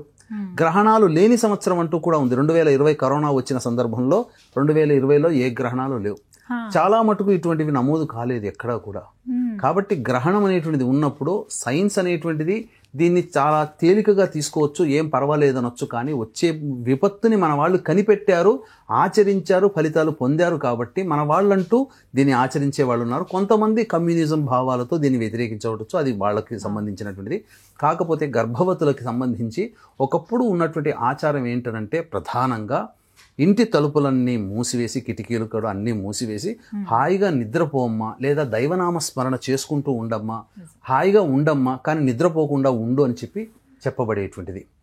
కానీ ఈ మధ్య కొంతమంది తలకోక ఆలోచన అన్నట్టుగా, తనకు తోచిందే పైత్యం అన్నట్టుగా ఎవరికి తోచింది వాళ్ళు చాలా భయభ్రాంతులకు గురి చేసేసి ఈ గర్భవతులని అంటే ఒక చోట కట్టి ఎక్కడా కదలకుండా ఒక్క చోట కూర్చున్నట్టుగానే కూర్చొని శ్వాస కూడా తీసుకోకుండా నిలబడాలి గ్రహణం అంతసేపు అన్నట్టుగా భయపెట్టారు. ఒకవైపు తిరిగి పడుకోవాలి. గర్భవతుల యొక్క సంబంధించినటువంటి ఆచార వ్యవహారాల్లో నాన్ హిందూస్ ఇలా చెప్పారమ్మా. మన సనాతన ధర్మంలో ఎవ్వరూ కూడా గర్భవతుల్ని ఇలా కట్టి పడేసేటట్టుగా లేదు. కాకపోతే ఆ సమయం అనేటువంటిది విషవాయువులు, ఎందుకనంటే ఎక్స్రేస్, గామా రేస్ అనేటువంటివి, అల్ట్రావైలెట్ రేస్ అనేటువంటివి భూమి మీదకి నేరుగా ప్రసరించేటువంటి సమయం విషవాయువులు ప్రసరిస్తాయి. కాబట్టి ఆ విషవాయువులు ఏవి కూడా ఇంట్లోకి ప్రవేశం చేయకుండా కిటికీలు, తలుపులు అన్నీ మూసివేసి ఉండేవాళ్ళు. తదనంతరం అంటే ఇక్కడ ఏంటంటే ఆ సమయం అంతా కూడా దైవనామస్మరణ చేసుకుంటూ ఉంటే ఏ రకమైనటువంటి ఇబ్బంది ఉండదు అని మనకు శాస్త్రం చెప్పడం. కాబట్టి అందరూ కూడా వీక్షించేటువంటి ప్రేక్షకుల్లో గర్భవతులు గనక ఉన్నట్లయితే మొదటి నెల నుంచి నెలలు నిండినటువంటి గర్భవతులు అందరూ కూడా ఈ నియమాన్ని పాటించండి. ఎక్కువగా భయపడకండి. ఒకే చోట కూర్చోవాలనో మీరన్నట్టుగానమ్మా ఒకవైపే తిరిగి పడుకోవాలి, ఒకవైపే శ్వాస తీసుకోవాలి, ఇవన్నీ కాదమ్మా. మనకి ఇష్టం వచ్చినట్టుగా హాయిగా ప్రశాంతంగా దైవ ధ్యానంలో ఉండవచ్చమ్మా, తప్పులేదు. కాకపోతే గాలి పీల్చకూడదు, బయటికి వెళ్ళి తిరగకూడదు, అంతే. హాయిగా రెస్ట్ తీసుకోమని చెప్పండి, మిగతా తప్పకుండా. గురుగారు, దర్భ ప్రధానంగా ఈ గ్రహణం టైంలో చూస్తాం. అయితే ఆహార పదార్థాల్లో చాలామంది ఏంటంటే అంత ఒక్కొక్క డబ్బా తీసి అందులో వేయాల్సిన అవసరం లేదండి, ఇలా ఒక షెల్ఫ్ ఉంటే అక్కడ పెట్టేయటము ఇలా చూస్తారు కొంతమంది. బాగా అంటే నిల్వ ఉండే పదార్థాలపైన ఎక్కువగా పెడతారు. పచ్చళ్ళు మరి ముఖ్యంగా వాటిల్లో వేస్తూ ఉంటారు, పప్పులు కానీ బియ్యం కానీ. ఇలా ముఖ్యంగా ఖచ్చితంగా వీటిల్లో ఉండాల్సిందే అనే వస్తువులు ఏమైనా ఉన్నాయండి? అన్నీనా? అంటే ప్రధానంగా నిల్వ ఉంచబడినటువంటి పదార్థాలు ఏవైతే ఊరగాయలు, మాగాయలు ఉంటాయి కదమ్మా, వాటిట్లో అలాగే బియ్యంలో మనం నిత్యం వండుకునేటువంటి బియ్యం డబ్బాలో, ఏదైనా ఇతర ఆహార పదార్థాల విషయంలో, మనం ప్రతిరోజు నీరు తాగేటువంటి విషయంలో, అలాగే ఇంటిపైన ట్యాంక్స్ ఉంటాయి, వాటర్ ట్యాంక్స్, అందులో ఈ యొక్క దర్భల్ని వాడాలి. అయితే దర్భల విషయంలోకి వచ్చేసేసరికి చాలామందికి కన్ఫ్యూజన్ ఏంటంటే గరికను కూడా దర్భ అనుకుంటారు. గరిక వేరు, దర్భ వేరు. కాబట్టి పచారీ షాపుల్లో కానీ లేదా పూజా స్టోర్లో కానీ అడిగితే ఒక 20-30 రూపాయలు పెడితే దర్భ దొరుకుతుంది. ఆ దర్భని కట్ట ఇస్తారు. ఆ దర్భని ప్రతి నిలువ ఉన్నటువంటి పదార్థాలలో, నీటిలో, అలాగే ప్రధానంగా ఈ సంబంధించినటువంటి దేవతా మందిరంలో ప్రతి పటముకి. ఎందుకనంటే మనము 20-30 సంవత్సరాలుగా ఒకే చిత్రపటాలు, ఒకే విగ్రహాల్ని మనం పూజిస్తున్నాం కదా. మన పూజ చేసే శక్తి ఆ చిత్రపటాలలో లేదా ఆ దేవతా విగ్రహాల్లో నిక్షిప్తమై ఉంటుంది. కాబట్టి ఆ విగ్రహాల దగ్గర ఒక దర్భపూజ పెట్టడం ఇది చేసుకోవాలి. మరీ ముఖ్యంగా పూర్వకాలంలో ఏం చేసేవాళ్ళంటే చక్కగా సంబంధించినటువంటి చతురస్రాకారం కానీ బియ్యపిండితో లేదా అష్టదళ పద్మం నెట్టింట్లో వేసేవాళ్ళు, హాలులో వేసి వాటి మీద కొన్ని దర్భపూజలు పెట్టేవాళ్ళు. గ్రహణ సమయం అంతా ఆ విధంగా ఉండేది. ఎందుకంటే ఇంట్లో ప్రవేశించినటువంటి విషవాయువులు ఆ దర్భ, నట్టింట్లో ఉన్న దర్భ కేంద్రీకృతంగా ఉండి ఆకర్షించుకుంటుంది విషవాయువుని. ఆ విధంగా పెట్టేవాళ్ళు. ఆ పద్ధతి కూడా మనం పాటించవచ్చమ్మా. దర్భల్ని ఈ విధంగా పెట్టవచ్చు. ఎందుకనంటే దర్భకున్నటువంటి విశిష్టత, దర్భలో పెట్టబడినటువంటి పదార్థము గ్రహణ సమయంలో కలుషితం కాలేదు, బ్యాక్టీరియా దరిచేరలేదని అమెరికన్స్ కనుగొన్నారు. అంటే ఇది అమెరికన్స్ కనుగొన్నారని చెప్పి మనం అనుకుంటాం, మన శాస్త్రవేత్తలు ఎప్పుడో కనుగొన్నారు. మరి ఇది పాటించకుండా వాళ్ళు చెప్పారు కాబట్టి మనం చెప్పుకోవాల్సి వచ్చిన పరిస్థితికి మనం దిగజారిపోయాం. కానీ మన ఆచారం ఉంది, మన ఆచారాన్ని ఎందుకు పాటించాం? ఇదే మన దౌర్భాగ్యం. తెలుసుకోవాలి కనీసం ఎప్పుడైనా ఇలాంటివి. అవునమ్మా. గురుగారు, మరి రాశుల పరంగా చూసుకున్నా కూడా ప్రభావాలు ఖచ్చితంగా ఉంటాయని చెప్తూ ఉంటారు మీరు. మరి ఈసారి ఈ చంద్రగ్రహణ ప్రభావం ఏ రాశులపైన ఎలా ఉందండి? మంచా చెడా? ప్రధానంగా ఇప్పుడున్నటువంటి ప్రసార మాధ్యమాల్లో అనేక విధాలుగా పుంఖానుపుంఖాలుగా వీటి గురించి వచ్చేసేసాయి కూడా. అయితే వాస్తవానికి గ్రహణ ప్రభావము ఆ యొక్క ఏ ప్రాంతంలో అంటే విశ్వానికి సంబంధించింది కాబట్టి ప్రపంచవ్యాప్తంగా ఉండేటువంటి పరిస్థితులు కొంత తారుమారవుతాయి. అందులో ఆ దేశ జనాభాలో మనము కాబట్టి మన మీద కూడా కొంత ఎఫెక్ట్ అది మన వ్యక్తిగత జీవితం మీద ఉంటుంది. కాబట్టి దీన్ని దృష్టిలో పెట్టుకుంటే దృగ్గణితం ప్రకారము శతభిషము నక్షత్రంలో ప్రారంభమై పూర్వాభాద్ర నక్షత్రంలో ఈ యొక్క గ్రహణం అనేది పూర్తవుతుంది. ఏది పాత గణితం ప్రకారం. దృగ్గణితం ప్రకారం చూసుకుంటే కేవలం పూర్వాభాద్ర నక్షత్రంలోనే ఈ యొక్క గ్రహణం అనేటువంటిది ఉంటుంది. కాబట్టి ఇక్కడ అనుమానాలు సందేహాలకి తావు లేకుండా రెండు సిద్ధాంతాలని యాక్సెప్ట్ చేస్తే ఏ గొడవ ఉండదు. కాబట్టి శతభిషము పూర్వాభాద్ర నక్షత్రము మరియు ఈ శతభిష పూర్వాభాద్ర నక్షత్రానికి అనుజన్మ తారలు ఉన్నాయి, ఆరుద్ర, స్వాతి, పునర్వసు, విశాఖ. అలాగే ఈ శతభిష నక్షత్రం కంటే ముందు ఉన్నటువంటి నక్షత్రం ధనిష్ట నక్షత్రం, పూర్వాభాద్ర నక్షత్రం తర్వాత ఉండేటువంటిది ఉత్తరాభాద్ర నక్షత్రం. వెరసి ధనిష్ట, శతభిషం, పూర్వభాద్ర, ఉత్తరాభాద్ర, స్వాతి, ఆరుద్ర, పునర్వసు, విశాఖ ఈ 8 నక్షత్రాల్లో జన్మించినటువంటి వాళ్ళు ఈ గ్రహణాన్ని చూడకూడదు. ఇక ఈ గ్రహణం అనేటువంటిది కుంభరాశిలో సంపూర్ణంగా ఏర్పడుతున్నటువంటి కారణం చేత కుంభరాశి, మీనరాశి మరియు కర్కాటక రాశికి అష్టమ రాశి కాబట్టి కర్కాటక రాశి, వృశ్చిక రాశికి అర్ధాష్టమ రాశి కాబట్టి వృశ్చిక రాశి, ఈ 4 రాశుల వారికి ప్రభావం అధికంగా ఉంటుంది. చెడు ఫలితాలు ఈ యొక్క కర్కాటక, వృశ్చిక, కుంభ, మీన రాశిలో జన్మించిన వాళ్ళు పొందుతారు. అలాగే మేష, వృషభ, కన్య, ధనుస్సు రాశిలో జన్మించినటువంటి వాళ్ళకి అత్యంత శుభ ఫలితాలు కలుగుతాయి. అలాగే మిథున, సింహ, తుల, మకర రాశులలో జన్మించినటువంటి వాళ్ళకి మధ్యస్థమైనటువంటి ఫలితాలు కలుగుతాయని మనకు శాస్త్రం తెలియబడుతుంది. కాబట్టి ఓవరాల్గా మనం చూసుకుంటే మిథున, కర్కాటక, సింహ, తుల, మకర, కుంభ, మీన రాశుల్లో జన్మించినటువంటి వాళ్ళకి కొన్ని ఇబ్బందులు తప్పవు. కాబట్టి దీన్ని దృష్టిలో పెట్టుకునే మన పీఠమాధ్వర్యంలో ఈ యొక్క సెప్టెంబర్ 8వ తారీఖు రోజున పూర్వభాద్ర నక్షత్రం రాత్రి 10 గంటల వరకు ఉంది కాబట్టి సాయంకాలం 6 గంటలకి ఈ యొక్క సంపూర్ణ చంద్రగ్రహణ దోష నివారణ పూజలు, హోమాలు అనేటువంటి జరిపించి శక్తిపాతము చేయబడినటువంటి కరుంగలి మాల ఇవ్వడం జరుగుతుంది. సాయంత్రం 5 గంటల లోపల గోత్రనామాలు నమోదు చేసుకోవచ్చు. అవకాశం ఉన్న వాళ్ళు కార్యక్రమ తదనంతరం కాంటాక్ట్ చేసి 8వ తారీఖు సాయంత్రం 5 గంటల లోపల నమోదు చేసుకునే ప్రయత్నం చేయండి. కేవలం 108 మందికి మాత్రమే ఈ కార్యక్రమంలో అవకాశం అనేటువంటిది ఉంటుందని చెప్పవచ్చు. అలాగే గురువుగారు, మీరు ఎప్పుడు చెప్తూ ఉంటారు సాధారణంగా గ్రహణ సమయం అనేది ఎంతో కీలకమైనది, శక్తివంతమైనది అని. అప్పుడు మనం ఏం చేసినా అది రెట్టింపు ఫలితాన్ని ఇస్తుంది అనేది కూడా మీరు పలు సందర్భాల్లో వివరించారు. మరి ఈ చంద్రగ్రహణాన్ని ఎలా వినియోగించుకోవాలో చెప్పండి. అంటే ఏమన్నా పరిహారాలు చేసుకోవచ్చా, లేకపోతే జపం, తప్పం ఇలాంటివి ఏవైనా కానీ? తప్పకుండానమ్మా. ఎందుకంటే ప్రతి మనిషికి కూడా ఒక కులంలో జన్మిస్తారు, కుల దేవత ఉంటుంది. అలాగే ప్రతి వ్యక్తి కూడా చాలా మందికి ఎవరో ఒక గురువు గారు ఏదైనా మంత్రోపదేశం చేసి ఉంటారు. అటువంటి సందర్భంలో ఆ కులదేవత అర్చన ప్రతిసారి చేస్తారు. అలాగే గురువుగారు ఇచ్చిన మంత్రోపదేశం చేసుకుంటారు. ఇవన్నీ కూడా మాలిన్య దోషాల్ని కలిగి ఉంటుంది ఆ గ్రహణ సమయంలో.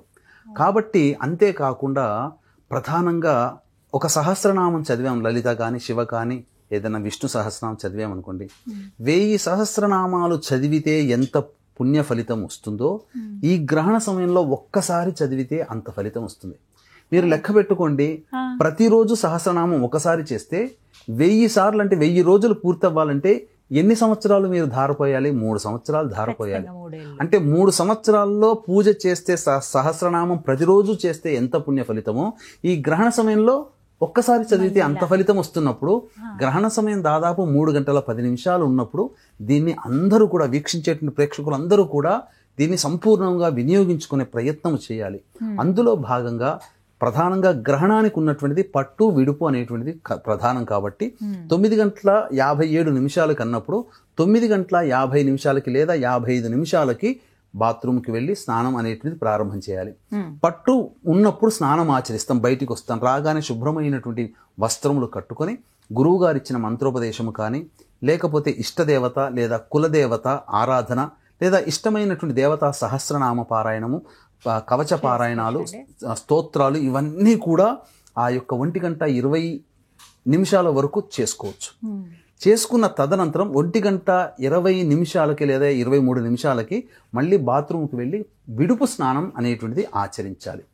ఇక ఈ సందర్భంలో ఈ పట్టుకి విడుపుకి మధ్య ఉన్నటువంటి సమయంలో బ్రాహ్మణులు గనక నిజంగా అవైలబుల్ గనక ఉన్నట్లయితే ఈ చెప్పబడినటువంటి సోకాల్డ్ కర్కాటక, వృశ్చిక, కుంభ, మీన రాశుల్లో జన్మించిన వాళ్ళు, అలాగే సింహ మరియు మిథున, తుల, మకర రాశుల్లో జన్మించినటువంటి వాళ్ళు ప్రధానముగా ఒక కాంస్య పాత్ర కానీ, లేకపోతే సంబంధించినటువంటి మట్టి పాత్ర కానీ, లేదా ఇత్తడి పాత్ర కానీ తీసుకొని అందులో వెండి చంద్రబింబము, వెండి నాగబింబము, వెండి సూర్యబింబము అనేటువంటిది వేసి అది మునిగేంత వరకు ఆవు నెయ్యి వేసి తదనంతరం ఆ యొక్క పాత్రని వస్త్ర సహితముగా బియ్యము మరియు మినుములు అనేటువంటిది పెట్టి, కొంత నల్ల నువ్వులు, బియ్యము, మినుములు వస్త్ర సహితంగా పెట్టి ఆ యొక్క పాత్రలో ఆవు నేతిలో ఎవరైతే దోషంతో బాధపడుతున్నారో వాళ్ళు ముఖాన్ని చూసుకొని తదనంతరం బ్రాహ్మణి గనక దానం చేసినట్లయితే ఈ యొక్క గ్రహణ దోషం అనేటువంటి సంపూర్ణంగా తొలగిపోతుంది. ఎవరికి వాళ్ళు ఇంటి దగ్గర చేసుకోగలిగేటువంటి పరిహారం కాబట్టి చక్కగా చేసుకోవచ్చు.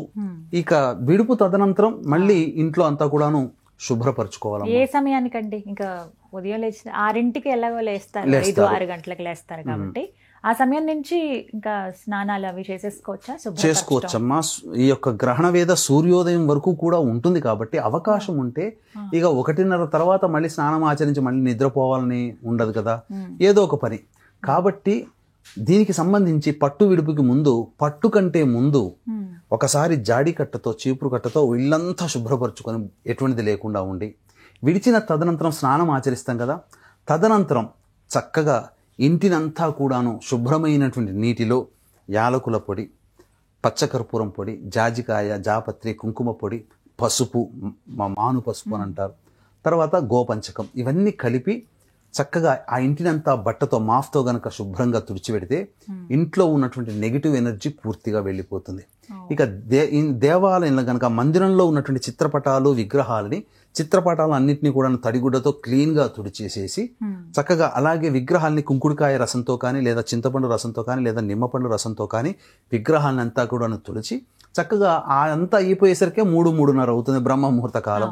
చక్కగా మళ్ళీ అదంతా అయిన తర్వాత మళ్ళీ అవకాశం ఉంటే మళ్ళీ స్నానం చేసి చక్కగా దీపారాధన చేసి చక్కగా విష్ణు సహస్రనామం, లలితా సహస్రనామ పారాయణం చేసుకుంటే సూర్యోదయం అయిపోతూనే ఉండే చక్కగా చేసుకోవచ్చు. ఇటువంటి సమయం మళ్ళీ మళ్ళీ రాదు. ఎప్పుడో ఈ సంవత్సరంలో 2025లో ఇదేనమ్మా, తర్వాత ఇంకా లేదు, మళ్ళీ ఇంకా గ్రహణం లేదు, మళ్ళీ మాఘమాసంలో ఉంది, అది అంతేనమ్మా.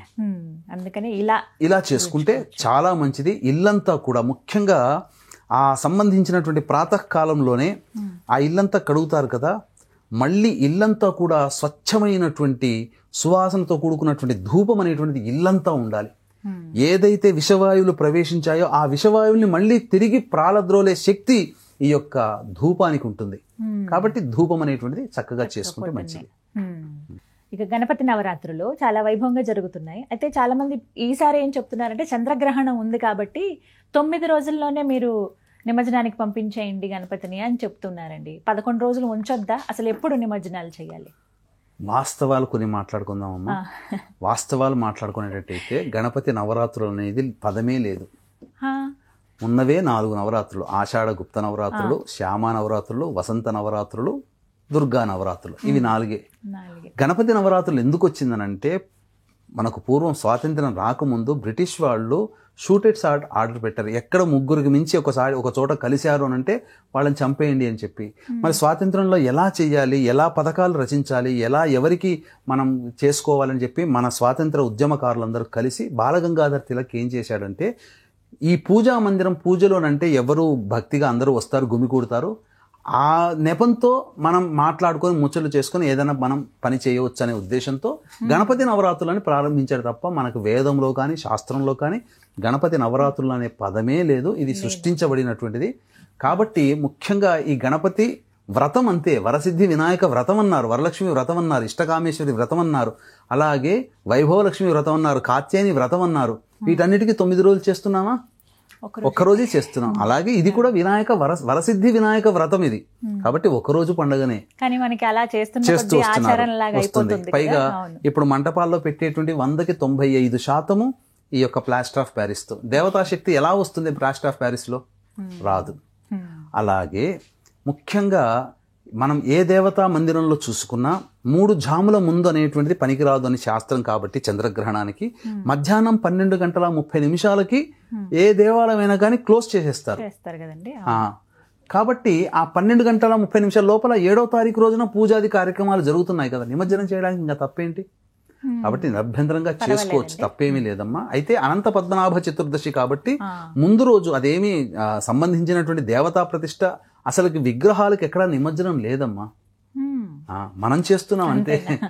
విగ్రహాలకి, ప్రతిష్ఠించిన విగ్రహాలకి లేదు ఇది. కాబట్టి మనం పెట్టుకున్నాం కాబట్టి తీసివేయాలి. కాబట్టి ఇది ఆచారంలో భాగంగా వచ్చిందే. కానీ ముఖ్యంగా వీటికి నవరాత్రులు అనేటువంటిది 9 రోజులు అనేటువంటి చేశారు. 6వ రోజు వస్తుందండి చతుర్దశి, 6వ తారీఖు. 6వ తారీఖు వస్తుంది. 6వ తారీఖు చేసుకోవచ్చు, నిమజ్జనం చేసుకోవచ్చు, తప్పులేదు. ఖైరతాబాద్ వినాయకుడు, పెద్ద వినాయకుడు పెట్టేవాళ్ళంతా 6వ తారీఖే చేస్తున్నారు. కాబట్టి దీంట్లో ఏం తప్పులేదు, ఇబ్బంది ఏం లేదంటారు. మొత్తం మీద ఈ గ్రహణం భయపడకుండా పాటించాల్సిన నియమాలు పాటించి జాగ్రత్తలు అయితే తీసుకోవాలండి. గురుగారు, మన వాళ్ళు దేశ విదేశాల్లో చాలా ప్రదేశాల్లో ఉన్నారు. మరి వారు ఈ చంద్రగ్రహణం సమయంలో ఎటువంటి నియమాలు పాటించాలంటారు? మనం చెప్పుకోవాలి అని అంటే, గత మార్చి నెలలో ఏర్పడినటువంటి 2 గ్రహణాలు, సంపూర్ణ చంద్ర సూర్యగ్రహణాలకు సంబంధించి చూసుకుంటే అమెరికా వంటి దేశాలలో ఈ గ్రహణ ప్రభావం కనిపించింది. కాబట్టి ఆయా దేశాల వాళ్ళు పాటించారు ఆచార నియమాలు. గ్రహణం అనేటువంటిది ఎక్కడ ఏ ప్రాంతంలో కనిపిస్తుందో, ఏ దేశంలో కనిపిస్తుందో ఆ దేశానికి సంబంధించినటువంటి ప్రజలు ఆచార నియమాలు పాటించాలి. కానీ దీనికి సంబంధించినటువంటి తదనంతరం వచ్చేటువంటి పరిణామాలు ఏ రాశుల్లో జన్మిస్తారో అది ప్రపంచవ్యాప్తంగా కనిపించకపోయినా ప్రపంచవ్యాప్తంగా అందరికీ ఉపకరిస్తుంది. అందరూ దీన్ని నియమాన్ని పాటించాల్సిందే, ఆచార సాంప్రదాయాన్ని పాటించాల్సిందే లేదు. కాబట్టి వీక్షించేటువంటి ప్రేక్షకులు కూడా అమెరికా, మిడిల్ ఈస్ట్ కంట్రీస్ ఇలాంటి తదితర దేశాల్లో ఉన్న వాళ్ళు ఎవ్వరూ కూడా ఈ యొక్క గ్రహణానికి సంబంధించినటువంటి కనిపించదు. కాబట్టి వాళ్ళు ఏమీ నియమాలు పాటించాల్సిన పని లేదు.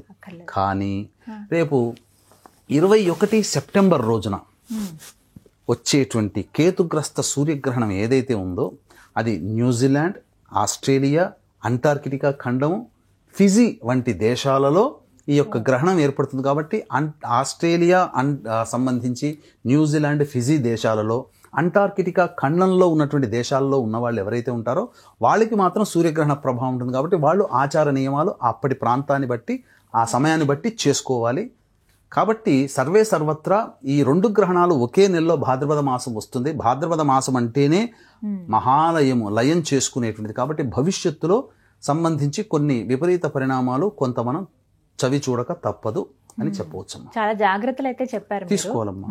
అయితే ఇంకా ఏమైనా పరిహారాలు చేసుకుంటే మంచిదంటారా? మానమాతృగా అంటే ఏదో ఒక తాపత్రయం ఉంటుంది, ఒక భయం ఉంది, అలాగే బాధ్యతగా ప్రతి ఒక్కరూ ఆచరించవలసింది ఏంటండి?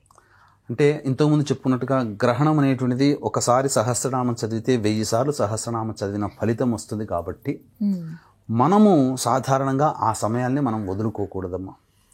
కాబట్టి చాలామంది ఇప్పుడున్నటువంటి పరిస్థితుల్లో నరఘోష, నరదృష్టి, అలాగే ప్రయోగ బాధలకు ఎక్కువగా గురవుతున్నారు చాలామంది. ప్రతి కుటుంబంలో ఈ ప్రయోగ బాధలు, ఇటువంటి కారణాల వల్ల దాని నుంచి రక్షించుకోవాలి, మన మీద ఉన్నటువంటి ప్రయోగం తొలగిపోవాలి అని అంటే ఖచ్చితంగా గ్రహణ సమయంలో నృసింహదేవత ఉపాసన కానీ, సుదర్శుని దేవత ఉపాసన కానీ, ప్రత్యంగిర దేవత కవచ పారాయణం కానీ చేసుకోవాలి. ప్రతి వ్యక్తికి కూడాను ఆ యొక్క ప్రయోగం అనేటువంటిది తొలగిపోతుంది. ఇక తదనంతరం చాలామంది ఆ యొక్క సమయంలోనే దానాది కార్యక్రమాలు చేయాలి.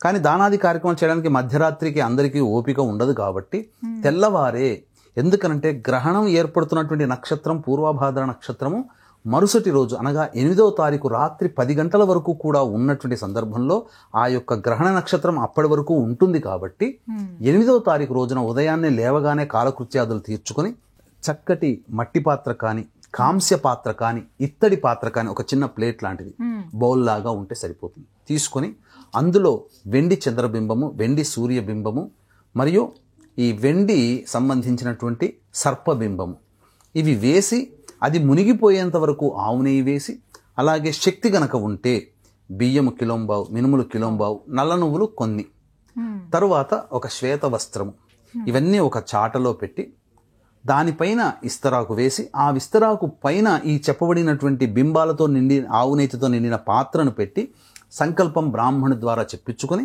తదనంతరం తన యొక్క ముఖాన్ని ఏ దోషంతో బాధపడుతుంది, దోషం ఉన్నా లేకపోయినా 12 రాశుల్లో జన్మించిన వాళ్ళు తీసుకోవచ్చు. దీని ప్రకారం సంపూర్ణ చంద్రగ్రహణ ప్రకారం అయితే మిథున, కర్కాటక, సింహ, తుల, మకర, కుంభ, మీన రాశుల్లో జన్మించిన వాళ్ళు చెప్పబడి ఉంది. నా లెక్క ప్రకారం అయితే ఒక్కొక్క రాశిలో జన్మించిన వేరే వేరే లగ్నాల్లో జన్మించి ఉంటారు కాబట్టి 12 రాశులలో జన్మించినటువంటి వాళ్ళకి కూడా కొంత దోషం అనేటువంటిది ఆపాదించబడుతుంది. ఈ 12 రాశుల్లో జన్మించినటువంటి వాళ్ళు ప్రతి కుటుంబంలో అయితే అందరూ కూడా ఆ యొక్క ముఖములో ఆ బింబము, ఆ యొక్క ఆవు నేతిలో ముఖము చూసి బ్రాహ్మణుని దగ్గరికి వెళ్ళైనా లేదా బ్రాహ్మణుని ఇంటికి పిలిపించైనా కానీ సంకల్పము చెప్పి దక్షిణ సహితముగా దానము చేసి స్వయం పాక దానము గనక చేసినట్లయితే తప్పకుండా గ్రహణ దోషం అనేటువంటిది తొలగిపోతుంది. ఈ గ్రహణ తదనంతరం ఏమవుతున్నాయంటే చాలా మంది జీవితాలలో కొన్ని ఇబ్బందులు అనేటువంటివి రావచ్చు. ఎటువంటి ఇబ్బందులు? ముఖ్యంగా ఉద్యోగంలో చేసుకునే వాళ్ళకి ఇబ్బందులు, వ్యాపారంలో నష్టాలు, దాంపత్య జీవితంలో నష్టాలు, అలాగే డబ్బులిచ్చి నష్టపోవడం కానీ, అవమానాలు ఎదుర్కోవడం కానీ, లేకపోతే అనుకున్న పని తొందరగా కాలేకపోవడం కానీ, ఇవి అన్నీ కూడా గ్రహణ తదనంతరం అనేటువంటిది ఏర్పడబోతున్నాయి. కాబట్టి అన్ని రాశుల్లో జన్మించినటువంటి వాళ్ళు ఈ చెప్పిన విధానాన్ని పాటించవచ్చు. దీని యొక్క ప్రభావము దీపావళి వెళ్ళి కార్తీక మాసం అయ్యేంత వరకు కూడా దీని ప్రభావాన్ని మనం చవి చూడక తప్పదు. ఈ గ్రహణ తదనంతరం ఒకే నెలలో 2 గ్రహణాలు వస్తున్నాయి కాబట్టి భవిష్యత్తు డిసెంబర్ మాసం లోపల ఏదైనా కానీ, ముఖ్యంగా ఈ సంబంధించినటువంటి వాయుతత్వ రాశిలో గ్రహణం ఏర్పడుతుంది, అలాగే అగ్నితత్వ రాశిలో ఏర్పడబోతుంది. కాబట్టి వాయువు అగ్ని 2 కలిస్తే వచ్చేటువంటి నష్టము శరీరంలో ప్రధానంగా మానవ శరీరంలో జ్వరముల వంటి వాటి వ్యాధులు అనేటువంటి ప్రబలే అవకాశం ఉంటుంది. అలాగే వాయువు అంటే వైరస్సు, కాబట్టి జ్వరంతో ఎక్కువగా చాలామంది పీడితులవుతారు దీని ప్రకారము డిసెంబర్ నెల లోపల అని వాతావరణ కాలుష్య ప్రభావం కూడా ఉంటుంది. కాబట్టి వ్యక్తిగతంగా సంబంధించి అన్ని రాశుల వాళ్ళు చెప్పిన పరిహారాన్ని పాటించడం. ఏ వ్యక్తికైనా ఏ సమస్యకైనా 2 రకాల పరిష్కారాలు ఉంటాయి. మానవ పరిష్కారం అంటే ఇప్పుడు చెప్పిన విధంగా మీకు చేసుకునేటువంటిది. దైవ పరిష్కారంలో భాగంగా అందరూ ఈ యొక్క సంబంధించినటువంటి ఈ యొక్క గ్రహణ దోష నివారణ చేసుకోలేరు కాబట్టి మన పీఠం ఆధ్వర్యంలో ఈ 12 రాశుల్లో జన్మించిన వాళ్ళు, ముఖ్యంగా మిథున, కర్కాటక, సింహ, తుల, మకర, కుంభ, మీన రాశుల్లో జన్మించినటువంటి వారికి ఈ గ్రహణ దోష నివారణ పూజలు, హోమాలు జరిపించడం జరుగుతుంది. శక్తిపాతము చేసినటువంటి కరుంగలిమాల మీకు ఇవ్వడం జరుగుతుంది. కేవలం ఒక 108 మందికి మాత్రమే అవకాశము. 8వ తారీఖు సాయంత్రం 6 గంటలకి ప్రారంభమవుతుంది కాబట్టి 8వ తారీఖు సాయంత్రం 5 గంటల లోపల గోత్రనామాదులు నమోదు చేసుకోవచ్చు. చక్కగా వివరించారు గురుగారు, ధన్యవాదాలండి. సర్వం శ్రీ ఉమామహేశ్వర పరబ్రహ్మార్పణమస్తు. నమస్కారం, వెల్కమ్ టు సుమన్ టీవీ. నేను గీతాంజలి. సెప్టెంబర్ 7వ తారీఖు సంపూర్ణ చంద్రగ్రహణం అండి. ప్రత్యేకంగా చెబుతూ ఉన్నారు, అత్యధిక నిడివిగల చంద్రగ్రహణం ఇది అని. జాగ్రత్తలు పాటించాలంటారు, నియమాలు ఉంటాయని చెప్తారు. అయితే సాధనా మార్గంలో ఉన్న వాళ్ళకి ఎంతో విశేషమైన రోజని కూడా చెబుతూ ఉంటారండి. మరి కొత్తగా మేము సాధన ప్రారంభిద్దాం అనుకుంటున్నామండి, లేకపోతే కొన్ని మంత్ర జపాలు మేము తీసుకుని వదిలేసామండి, లేదు మళ్ళీ ప్రారంభిద్దాం అనుకుంటున్నాము, ఇలా చాలామంది ఉంటారండి. ఈ రోజు చాలా సరైన సమయం అంటారు. తెలుసుకుందాం వీటి గురించి, ఎలా సాధన చేయాలి, ఏ మంత్రంతో సాధన చేయాలి, ఆ సాధనా మార్గంలో మనం ఏం పొందుకోవచ్చు వివరించేందుకు ప్రస్తుతం మనతో పాటు ఉన్నారు క్రియాయోగి ఆదూరి ఉదయభాస్కర్ గురువు గారు. వారితో మాట్లాడదాం. గురుగారు నమస్కారం అండి. విన్నారు కదా గురుగారు, చంద్రగ్రహణం అత్యధిక నిడివిగల చంద్రగ్రహణం అని చెప్తున్నారండి. అంటే విశేషం ఇంకేమైనా ఉందా ఈసారి? ఈ చంద్రగ్రహణం మామూలుగా కొంత సమయం వస్తుంటుంది. ఇది 3 గంటలు దరిదాపు ఉంది. 7వ తారీఖు రాత్రి 9:58 నుంచి ఉంది. అర్ధరాత్రి 1 గంట దాటిన తర్వాత కూడా 2 గంటల వరకు దరిదాపు ఉంది.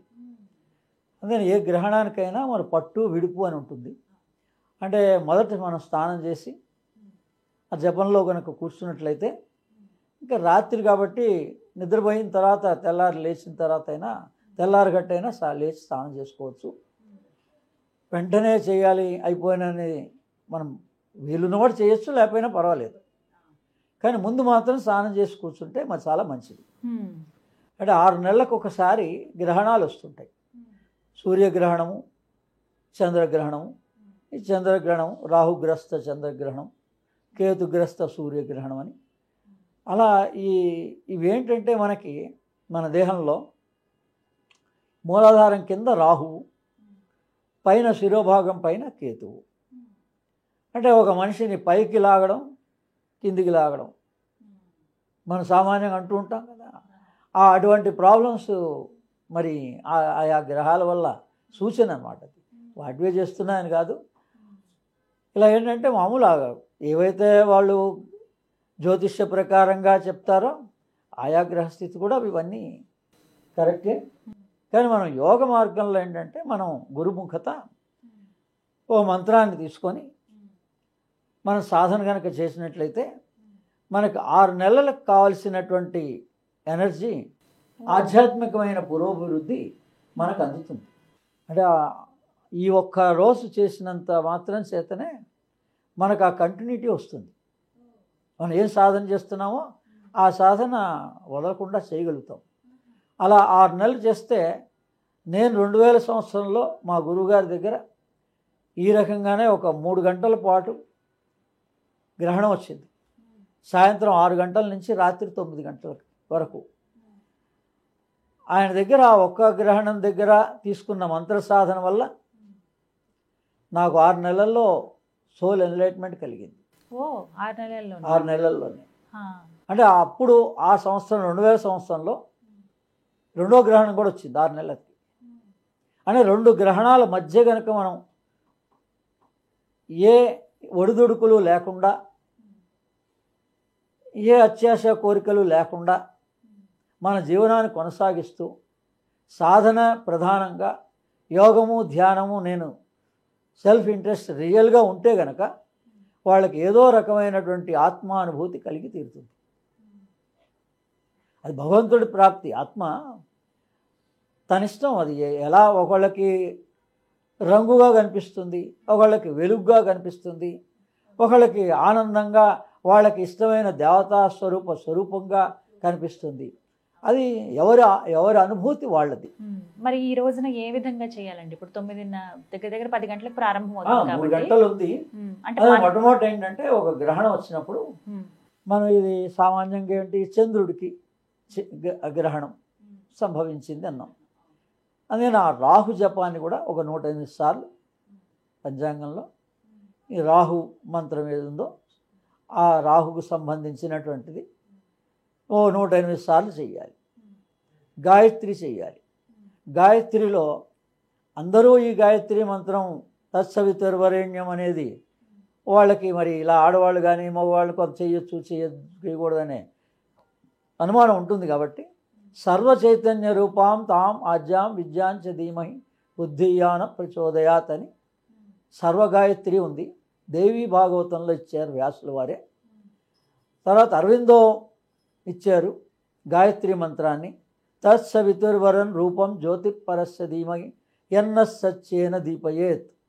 అద్భుతమైన గాయత్రి మంత్రం ఉంది. అరవిందో గాయత్రి అంటే మనకు యూట్యూబ్లో వస్తుంది. ఆ మంత్రాన్ని కూడా నేను సావిత్రి పుస్తకం రాశాను, అందులో ఈ మంత్రం కూడా రాశాను. ఈ 2 మంత్రాలు రాశాను. మామూలు గాయత్రి రాశాను, అరవిందో గాయత్రి కూడా రాశాను. అందుకని ఏ మంత్రము అనేటువంటి దాన్ని ప్రధానం కాకపోయినా ఇలా గాయత్రి మంత్రం చేసుకున్నా మనం ఆ 3 గంటలు కూడా పనిచేస్తాం. కానీ మామూలుగా దాన్ని కూడా ఒక 108 సార్లు చేస్తారు.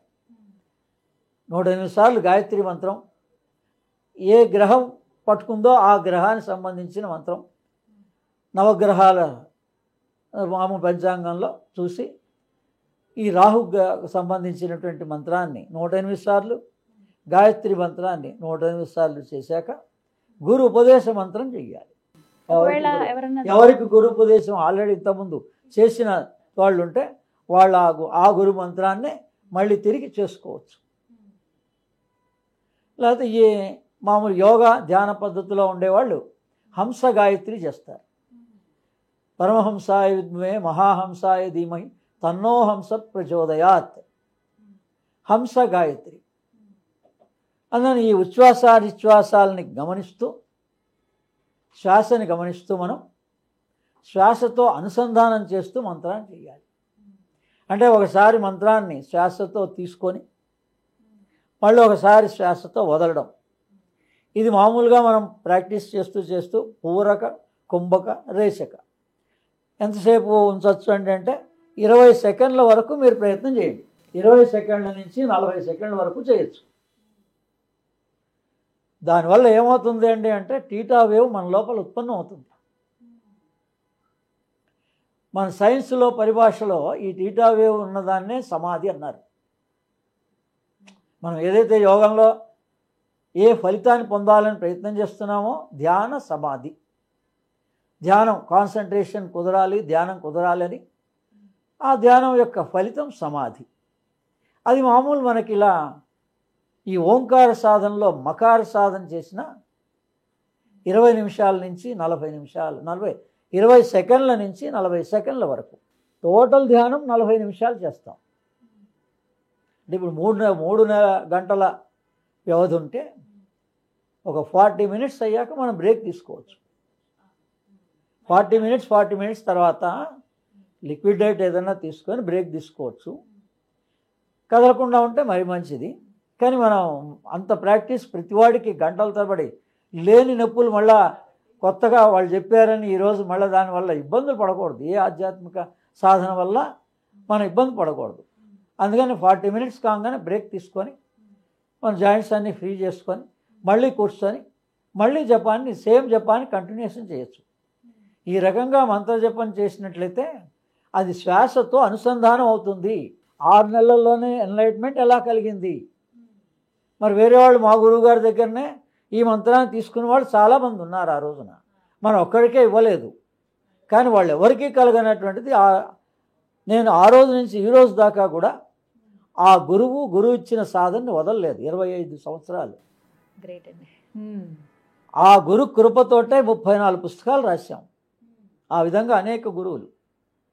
ఎందుకు అనేక గురువులు అంటే కూడా చెప్పాం కదా, మన చక్రాల్ని శుద్ధిపరచడానికి ప్రతి మనిషికి ఈ రోజున 3-4 చక్రాలు దెబ్బతిన్నాయని మన ఫ్యూచర్ భగవద్గీతలో ముందే రాశాడు. అంటే ఈ కాలానుగుణ్యంగా ఆ అర్థం ఇప్పుడు తెలియబడింది.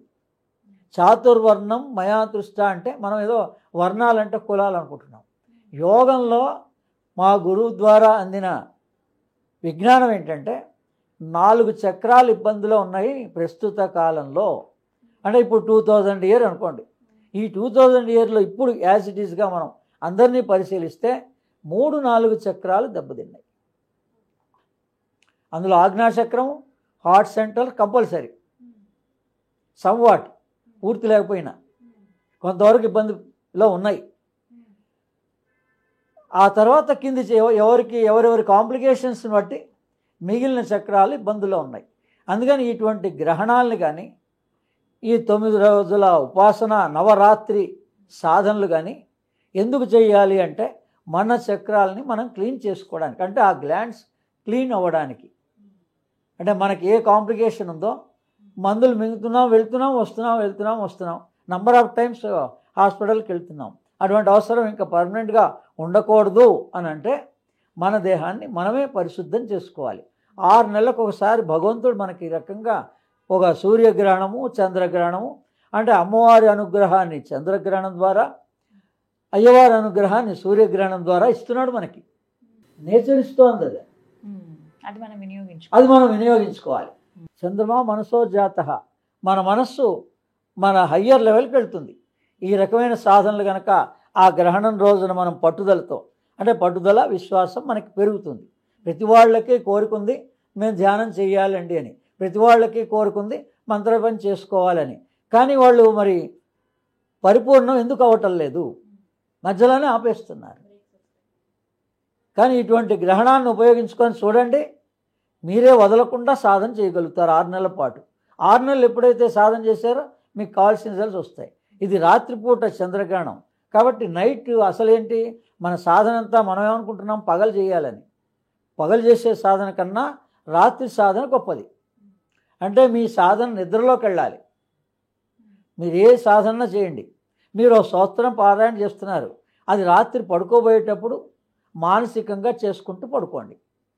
ఇంకా పుస్తకం వదిలేసి మీకు ఎంత వస్తే అంత, అది తప్పు వచ్చిందా ఒప్పొచ్చిందా మనసులో చదివినప్పుడు తప్పు ఒప్పులతో ప్రసక్తి లేదు. మీరు ఈ మంత్రం చేయొచ్చు, శ్లోకం చేయొచ్చు, స్తోత్రాన్ని చేయొచ్చు, లేదు కృష్ణారామం అనుకోవచ్చు. అందుకని యాక్చువల్గా life is very beautiful. After 60 కాలాన్ని సద్వినియోగం చేసుకోవడం కనుక మానవుడికి వస్తే మనిషి భగవంతుని తనలోనే దర్శించగలుగుతాడు. ప్రతి మనిషి కూడా దేవాలయం అంటే దేవాలయమే, నీ దేహమే దేవాలయం. మరి నీ దేవాలయంలో భగవంతుడు ఉన్నాడు కదా, నీ దేహంలో కూడా ఉన్న భగవంతుని నువ్వు హృదయంలో ఆనందం పొందొచ్చు, శిరోభాగంలో కూడా దాన్ని సైన్స్ ప్రకారంగా కూడా పొందొచ్చు. ఈ రకంగా ఆ చంద్రగ్రహణాన్ని ఉపయోగించుకోండి. ఏ భయ సందేహాలు లేకుండా సాయంత్రం పూట లిక్విడ్ డైట్ తీసుకొని, మీరు ఘనపదార్థం తీసుకోవాలంటే మధ్యాహ్నమే తీసుకోండి. మధ్యాహ్నం మామూలుగా భోజనం చేయండి, పర్వాలేదు. ఉండగలిగినవాడు ఉపవాసంగా ఉంటారు, అల్పాహారం తీసుకుంటారు. ఉపవాసం అంటే అల్పాహారం తీసుకోండి. మనం ఉండగలిగిన వాళ్ళు స్ట్రెంగ్త్ ఉంది, బాగానే ఉంది, ఆరోగ్యం బాగుంది అన్నటువంటి వాళ్ళు డీటాక్సిఫికేషన్ పనికొస్తుంది. 16 గంటలు లివర్కి, డైజెస్టివ్ సిస్టమ్కి కనుక రెస్ట్ ఇస్తే అది బాగుంటుంది, మన దేహానికే బాగుంటుంది, చాలా ఉత్సాహంగా ఉంటుంది. నెక్స్ట్ డే చూసేటప్పటికల్లా మనం బరువు తగ్గుతాం, బ్లడ్ ప్రెషర్ అంతా సక్రమంగా అన్ని అవయవాలకి ప్రసరిస్తుంది. మరి ఈ మంత్ర సాధన, ధ్యాన సాధన చేస్తే ఆక్సిజన్ అన్ని కణాలకి వెళ్తుంది. అందుకోసమని మనం ఈ సాధన చేయడం ఉద్దేశం. చాలా రకాల బెనిఫిట్స్ ఉంటాయి. తప్పనిసరిగా అందరూ ఈ మంత్రాలను ఉపయోగించుకొని, లేదు ఆర్థిక సమస్యలు ఉన్నటువంటి వాళ్ళు విశుద్ధి చక్రం దగ్గర కాన్సన్ట్రేట్ చేయండి. ఒక్కో చక్రానికి ఏ సమస్య ఉందో ఆ సమస్య ప్రకారం ధ్యానం చేయాలి. మీరు భయాలు ఉన్నాయి, చాలామంది భయంతో, పిల్లలు భయంతో, పెద్దవాళ్ళు కూడా ఇక అనేక రకాల భయాలతో ఉన్నటువంటి భయాలన్నీ వాటికి మూలాధారం. వాళ్ళు మూలాధారంలో కాన్సన్ట్రేట్ చేసి చెయ్యాలి. భయాలు ఉన్నవాళ్ళు ఇదే మంత్ర సాధన, ఇదే శ్వాస సాధన, లేదా ఓంకార సాధన, సోహం సాధన దీన్ని అన్నారు. అనేక రకాలుగా చేస్తున్నారు. సాధనే ఎవరి సాధన వాళ్ళది. అందుకని ఈ భయాలు అవి ఉంటే మూలాధారంలో, మనకి రోగము దేహం సమస్య ఉంటే మణిపూర చక్రంలో. మన దేహానికి సెంటర్ పాయింట్ నాభి కాబట్టి ఆ నాభి దగ్గర ఏదన్నా ప్రాబ్లమ్స్ ఉన్నవాళ్ళు నాభి మీద కాన్సన్ట్రేట్ చేయాలి. సడన్గా ఉద్రేకాలు రావడం, లేకపోతే మనం ఆఫీసుల్లో పనిచేస్తున్నాం, ఆ ఆఫీసర్ల వల్ల మనం ఇబ్బందులు పాలవుతున్నాం, అంటే మన పై వాళ్ళ వల్ల, ఇంట్లో అయిన పిల్లలు అంటే పెద్దవాళ్ళ వల్ల వీళ్ళకి మానసికంగా కొంత ఇబ్బంది వస్తోంది, విల్ పవర్ తగ్గుతోంది. అటువంటి సమస్యలు ఉన్న వాళ్ళంతా హార్ట్ సెంటర్లో విల్ పవర్ పెరగడం కోసం ధ్యానం చేయాలి. మీరు చేసే బీజాక్షరం కావచ్చు, మీరు చేసే ఓంకారం కావచ్చు, మీరు చేసే సోహం సాధన కావచ్చు, మంత్ర సాధన కావచ్చు, కానీ దాని కాన్సన్ట్రేషన్ పాయింట్ ఎక్కడా అన్నది మీరు బాగా గమనించి ఆచరించాలి. ఆర్థిక సమస్యలు ఉన్నవాళ్ళు విశుద్ధి దగ్గర, అనగా అమ్మవారికి నగలు ఎందుకు వేస్తాం మనం? మెడలో అమ్మవారికి నగలు వేయడంలో ఉద్దేశమే మన ఆర్థిక సమస్యలన్నీ అక్కడ కాన్సన్ట్రేట్ చేస్తే తీరుస్తుంది అని. ఈ విధంగా ప్రతిదీ సైంటిఫికల్ ఇన్ఫర్మేషన్ ఉంటుంది, యోగ రహస్యంతో కూడింది, ఆత్మ జ్ఞానంతో కూడిందే. మహర్షులు ఋషులు అంతా దర్శించి ఈ దేవతల్ని, ఈ మంత్ర సాధనని, ఈ గ్రహణాల్లో గురు ముఖత మంత్రం చేస్తే, అందులోనూ జలం దగ్గర, నదీ తీరాల్లో, సరస్సుల దగ్గర, సముద్రం దగ్గర ఈ దీక్షలు తీసుకుంటూ ఉంటారు. ఈ మంత్ర దీక్షల్ని విశేషంగా ఫలితాలు వస్తాయన్నమాట. అంటే ప్రాణశక్తి, జలం అంటేనే ప్రాణశక్తి కదా, ప్రాణశక్తి మనకి అపారంగా ఉంటుంది. ఆహారం తీసుకున్నా తీసుకోకపోయినా, ఏవో పళ్ళు పొలాలు తీసుకున్నా కూడా, లిక్విడ్ డైట్ తీసుకున్నా, మన జలం దగ్గర కనుక ఆ మంత్రదీక్ష తీసుకుంటే 108 సార్లు ఆ మంత్రాన్ని జలంలో ఉండి గురు ద్వారా తీసుకోవడమే జలంలో మంత్రదీక్ష రహస్యం. మొల్లవతి నీళ్ళల్లో ప్రాణ అపానాలు కలిసిపోతాయి. మనం ఎక్కడి వరకు నీళ్ళల్లో మునిగామో మన అపానం అక్కడికి వస్తుంది, ప్రాణం ఎలాగో ఇక్కడి నుంచి వస్తుంది. ఈ రెండు కలుస్తాయి అక్కడ ఆ దీక్షా సమయంలో. అందుకని జలంలో దీక్షలు ఇస్తుంటారు. ఇది ఆ రహస్యం. చక్కగా వివరించారండి. ఈ చంద్రగ్రహణాన్ని ఈ విధంగా వినియోగించుకోవాలంటారు. ధన్యవాదాలు గురుగారు.